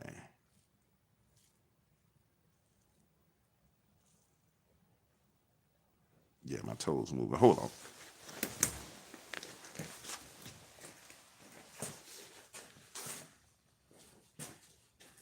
Where my little buddy at? My buddy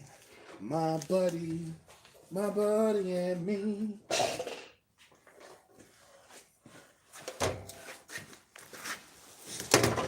Come here, little buddy heater. Come here, my little buddy. I need you to turn on, buddy. Don't blow me up, though. Give me some propane heat. There you go, little buddy. Don't burn my balls. There we go. There you go, my little buddy. Just warm my toes up, buddy. Man, we had some creepy ass toys when we was kids, didn't we? Remember my buddy and them damn Cabbage Patch Kids? I ain't gonna lie, a lot of them toys is creepy.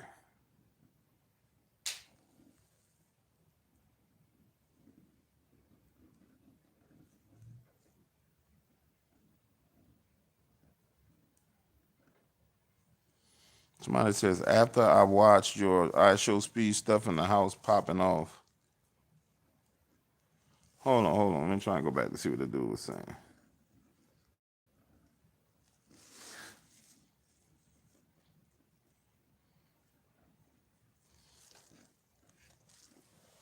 Oh no, I could believe that damn iShowSpeed don't know what the hell he doing. Like that little dude is doing some wild stuff, man. Like he doing some dangerous stuff. For real. Now I ain't had no black mass in my house. But I'll tell you what, iShowSpeed is doing some dangerous stuff, dude. And the craziest thing is, I started getting comments from people in Africa like, yeah, that's all fake. Don't criticize all fake. Listen, I told them just like this, listen. That's why y'all asses don't need no visas to America. Keep you and your damn demons over there in your country. You and your damn demons, stay where y'all at. But see, America has the privilege, Americans actually have the privilege, this is a privilege, of having founding fathers who, once you really do the research, people like to say the founding fathers were deists. When you go look at it, there were maybe 3 of the founding fathers that were deists. And deists just mean that God created everything and he walked off. He was like, okay, I created it, I'm gonna leave it on its own, right? But America has a history of Christianity. So a lot of the stuff that people experience in Africa, that experience people like Speed and them, they've never experienced it here. So the need for that knowledge and understanding of the spiritual warfare and spirits is not necessary here like it is when you go there. When you go there, and he's going to Benin, Benin, Benin, dude, that is the headquarters of witchcraft. That's the most powerful witchcraft there is. Benin is the place that African pastors talk about that they don't want to go. And he going there talking to the trees and making covenants with trees. I'm like, yo, Speed, what are you doing? But he don't know that. Ain't nobody told that little dude. Say, bro, you do realize this is the center of witchcraft for all of Nigeria. You went to the place where all of the master warlocks and sorcerers are. The people that transform to wolves and owls and like my dude. But he don't know. Ain't nobody telling that dude that. Yeah, my dude. And there was people who was like, well, he sold his soul, he sold out, he did. I don't know. I'm not that big of an iShowSpeed fan. I'm just gonna be honest with you. Like I missed the iShowSpeed phenomenon. I just know it's a little black dude from America that went to Africa. You know what I'm saying? So I don't know. Maybe he is solo. I can't speak on that. I just know it's a little black dude from New Orleans that's real popular. I mean, from America that's real popular that decided he's gonna go to Africa. And he did all kind of rituals, that ate all kind of damn foods. Done had people jumping on his back. Did all kind of married chicks. Got crowned king in certain territory. I'm like, what, dude? What are you doing? So I don't know what's gonna happen with him with that one. That there is wild. Somebody said they had him lined up. Oh, he definitely spiritually got lined up. He was in one of the towns and there all these women feeding him. And it was like, they were beautiful women, but they were trying to feed him. I'm like, yo, my dude. It's not like you went to Chick-fil-A, my dude. You know what I'm saying? You ain't go to Chick-fil-A, my dude. You didn't go to McDonald's, my dude. Like, what are you doing? And where is he from, guys? Does anybody know where IShowSpeed is actually from?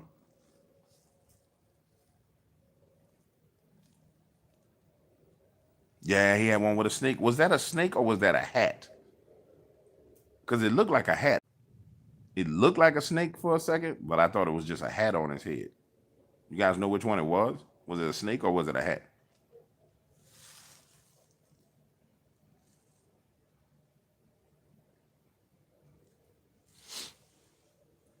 I ain't never seen no giant Ouija board in America.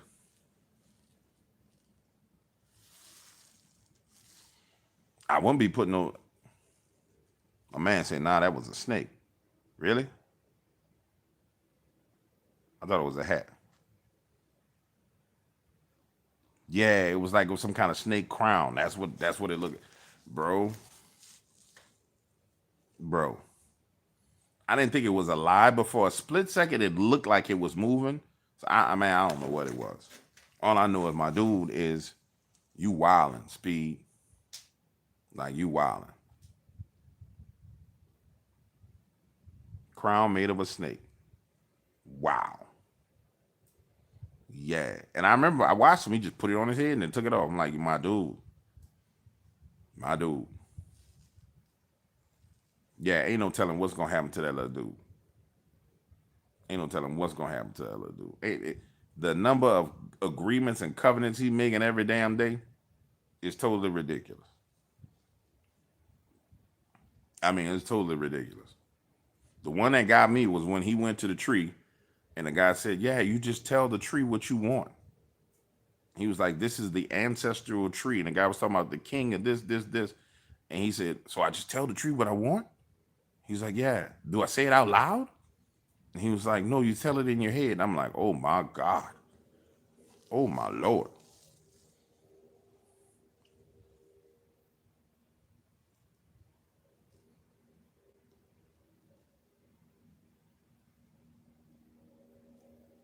Yeah, that was terrifying.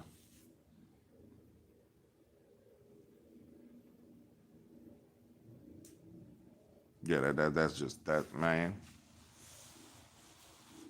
That's terrifying to me. And I think he's trying to go through every territory in Africa. He went to one area where they tried to beat him up. I think that was in Benin too, because that's where there's a bunch of Muslims there that attack people. I mean, I mean, the dude is adventurous. I give it to him. I give it to him. But dude, certain stuff ain't just it ain't worth it. And I don't get the feeling that he's doing it just for content. You know what I'm saying? Somebody said electrical tape on an ice pick. Yeah, you get somebody with electrical tape on an ice pick, you got a problem too. I'm not necessarily. I don't get the feeling that he's just doing it because it's like I'm doing this to make content. I really do get the feeling that he wanted to go to Africa to see what quote unquote how his ancestors lived or whatever the hell he wanted. You know what I'm saying? However he feel about it. But I ain't I ain't with that. I can't do nothing foolishness like that. My ancestors came from Mississippi. Mm-hmm. Yep. I ain't worried about number 4 generations. One, two, three, four. Outside of that, that ain't my responsibility. That's the 4 generations that affect me. Outside of that, I ain't worrying about that. I'm dealing with that, and they all from Mississippi. I ain't going back to no damn Africa for nothing.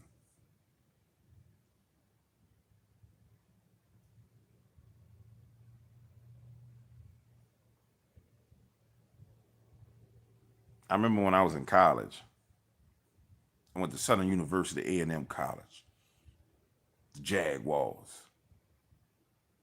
There was this movement where it was people was like, I want to go to Africa. And it really was, it was like my, my senior year, I took, like, I had one class that I had to take, which was like differential equations 3 or something. It was something ridiculous that it's either DE2 or DE3. D I failed it the year before. The reason why I failed it the year before was because it just so happened to be the night we had to prepare was the same night that I had been bodybuilding and working out, and it was the night we scheduled to squat like 600 pounds. So I had to choose between 4 years of working out to squat 600 pounds or studying for this test, and I tried to squeeze them both in, and I did the squat, got there too late to join the study group, and bombed that test. Like I think I got like a 2 on the test. Like literally 2 out of 100. That's how hard it was. Like it was one equation, and the damn equation just took up 3 pages. But anyway, so that following semester, I had to take that one class, and I was like, I'm not coming on campus just for one class. You know what I'm saying? I'm gonna lay up here and I'm gonna take something else. So I took a graduate course in African literature. And yeah, it was African literature. And we were reading the book Chinua Achebe's Things Fall Apart. Pretty sure it was Chinua Achebe's Things Fall Apart. And so I'm coming from like an analytical engineering perspective, going into like this literary, artsy, really pro-African group of people. And and they was like, yeah, we gonna go to Africa. He was like, you should come with us to Africa. You know what I'm saying? Somebody said, get Dr. Francis' book on dangerous prayers. Dr. Francis Miles, my big homie, man. That's my OG. That's my OG. I'm gonna keep it real with you. That's my OG. But anyway, I said it was like, yeah, we gonna go on this grad trip to Africa. And so I'll never forget, I'm sitting there, and you know, I'm an engineer. I'm a numbers guy. I'm not really like I'm a good reader. You know what I'm saying? Because you got to be able to read and comprehend to be an engineer. But like that wasn't interesting to me. So I remember reading the book. You know what I'm saying? I think they were supposed to be reading a chapter. I read the book in like maybe 2-3 days, and they kept on me about this thing about going to Africa. You know what I'm saying? And I'm like, dog, I don't want to go to Africa. But it was this peer pressure. Like, yeah, you should join us. We need an engineer to go with us to Africa. I'm like, dog, I don't want to go to Africa.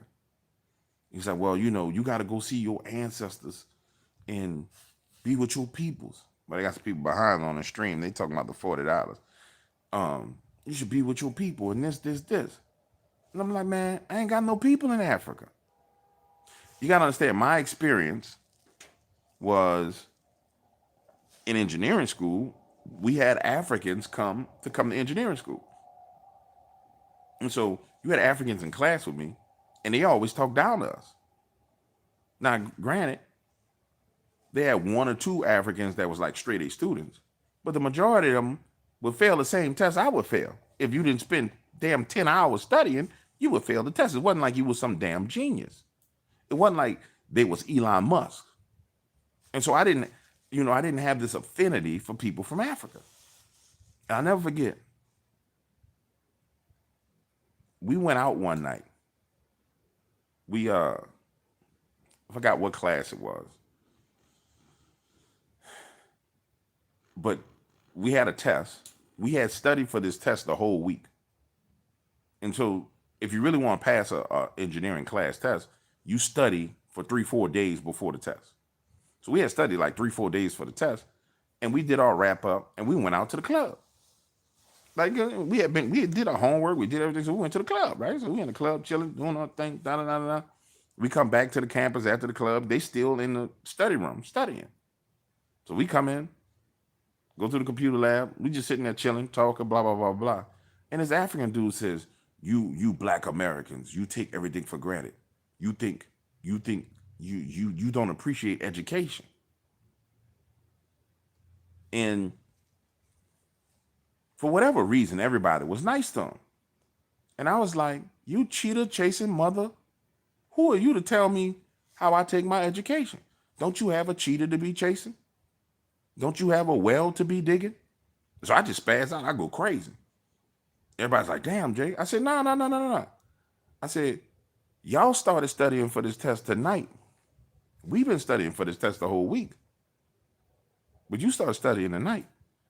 I said, you going to fail this test. We ain't going to fail. Sure enough, go take the test the next day.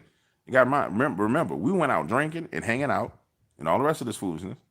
Half drunk, get up in the morning, pass the test. They failed. And after we got our grades, I said, I told you, cheetah chasing. You was going to fail.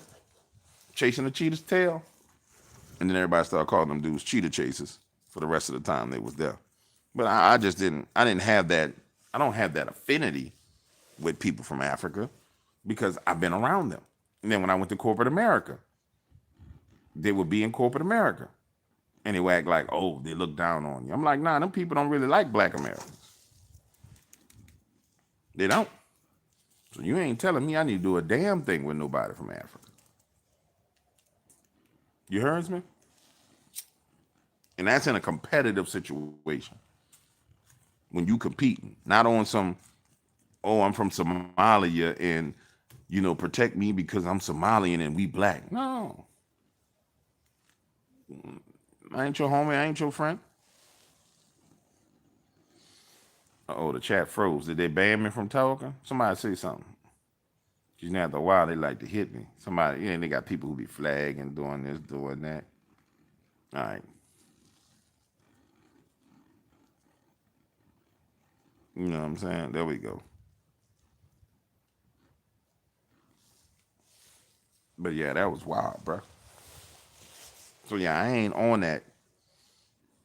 Go back to Africa, save Africans. Sorry. That ain't my cup of tea. You ain't gonna get no sympathy for me. I damn sure ain't going over there.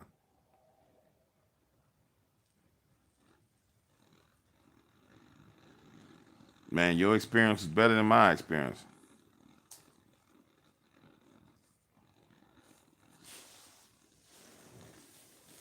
My godson,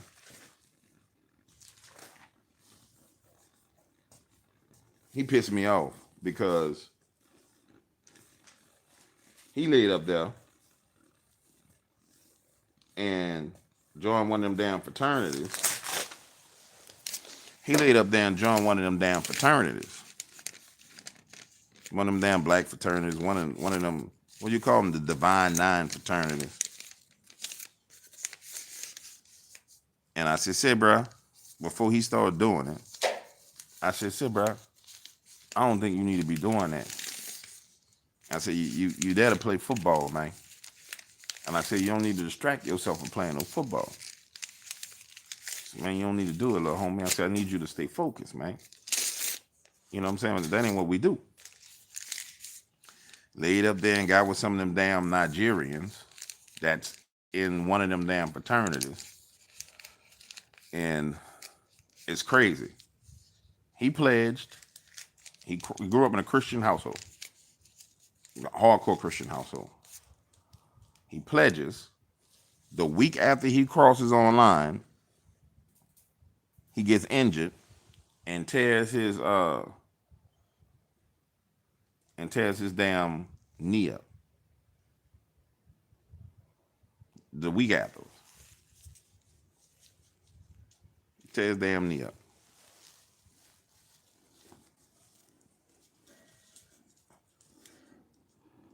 And I'm sitting there trying to tell him. I said, bro, you do know you made a pledge of allegiance to another God when you did that, right? Nah, Uncle, I ain't do that. Nah, bro, you do know you pledged allegiance to a whole nother God. And I don't think he realized it.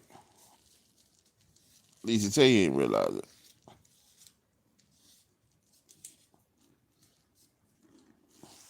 But don't say that to somebody in the black fraternity, they get mad. But then they'll go to church and be like, I'm a Christian. No, you swore oath to somebody else, homie. And it's wild because even that's being exposed throughout the black community. There's plenty of people who are coming out of that and talking about their oaths and their pledges and all the other stuff that they did. And it's a good thing that people coming out of it.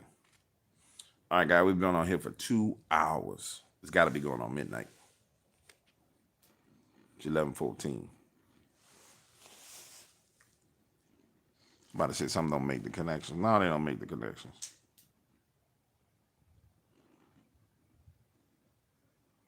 Yeah, them Greek oaths will mess you up. They'll do you dirty, man. They'll do you real dirty. And the craziest thing is, it's all because people won't be accepted. That's the wildest thing. I'm going to tell y'all, God saved me from that. Because I was recruited to join, to become a Kappa. And because we had legacies in our family. And man, them dudes came to my house at 3 o'clock in the morning. They started calling me at 2:30. Then they came to my house 3 o'clock in the morning. I'll never forget. I was laying in the bed with this chick. 3 o'clock in the morning, beating on the door. Talking about, we need you to get up and go get us 2 cheeseburgers and a box of Magnum condoms. And I never forget. I'm standing in the doorway, and it's 4 of them. And I'm like, bro, I'm not leaving out my house to get you no cheeseburger. No, well, you won't be with us, you're going to have to do this. I said, man, I don't need to be with you if I got to do that. I got class in the morning. I got to do this. Well, if you don't do this, we going to do. I said, you going to do what? You going to come in here and you going to whoop me? You going to come in here and you going to beat me up? And I opened the door wide up. And I said, come on in. Let's get the party started. Come on in. Come on in. Come on in my room.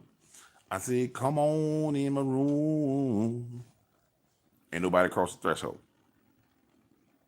Had a little bit of reputation. Nobody crossed the threshold. Come on in. Come on in. Man, this how you want it. We gonna be enemies. I got a lot of those, buddy. Got a whole lot of those.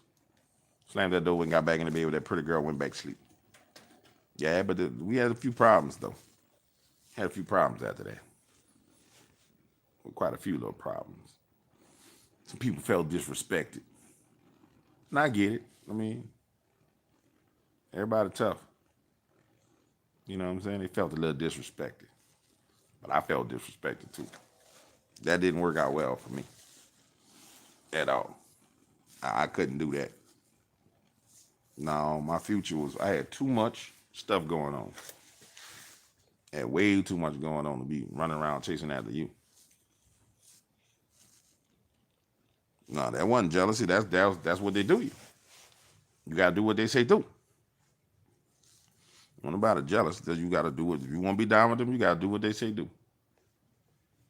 And I just couldn't do that. Not so I could dance with you. I still got the same pretty chicks you got without being with you. So that just didn't make no sense. I still had friends. I still had a whole crew. Didn't need you to have a crew for protection. I still had a crew plus some. So I just didn't need it, man. You know what I'm saying?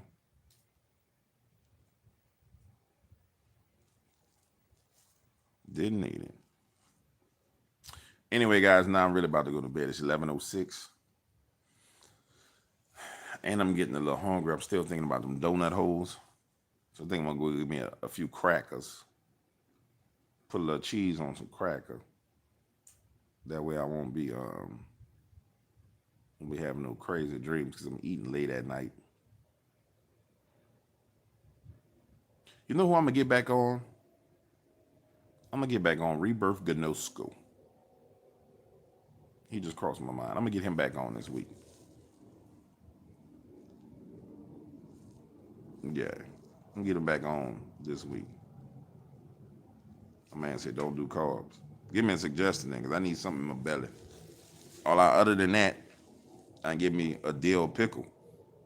I got a big old jar of dill pickles. Give me a good old-fashioned dill pickle. Cut it up. And then like one of them big old dill pickles, put it on a napkin, cut it up, Yeah, I'm gonna do a dill pickle.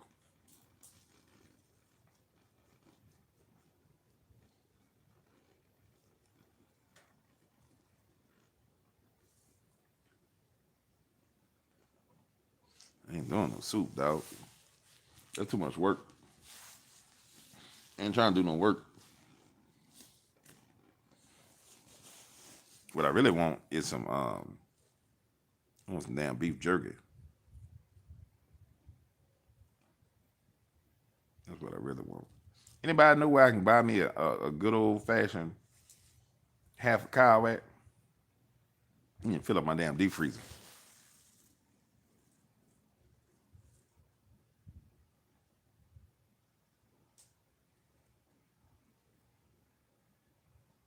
Somebody said deer chili. I ain't never had deer chili. I bet that's good, man. What up, Wes? I didn't see you in there, homie. You doing all right?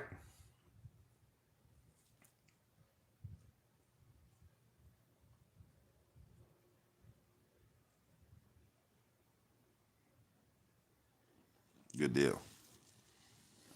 Good deal. I got your emails today, homie. We cooking with grease on that.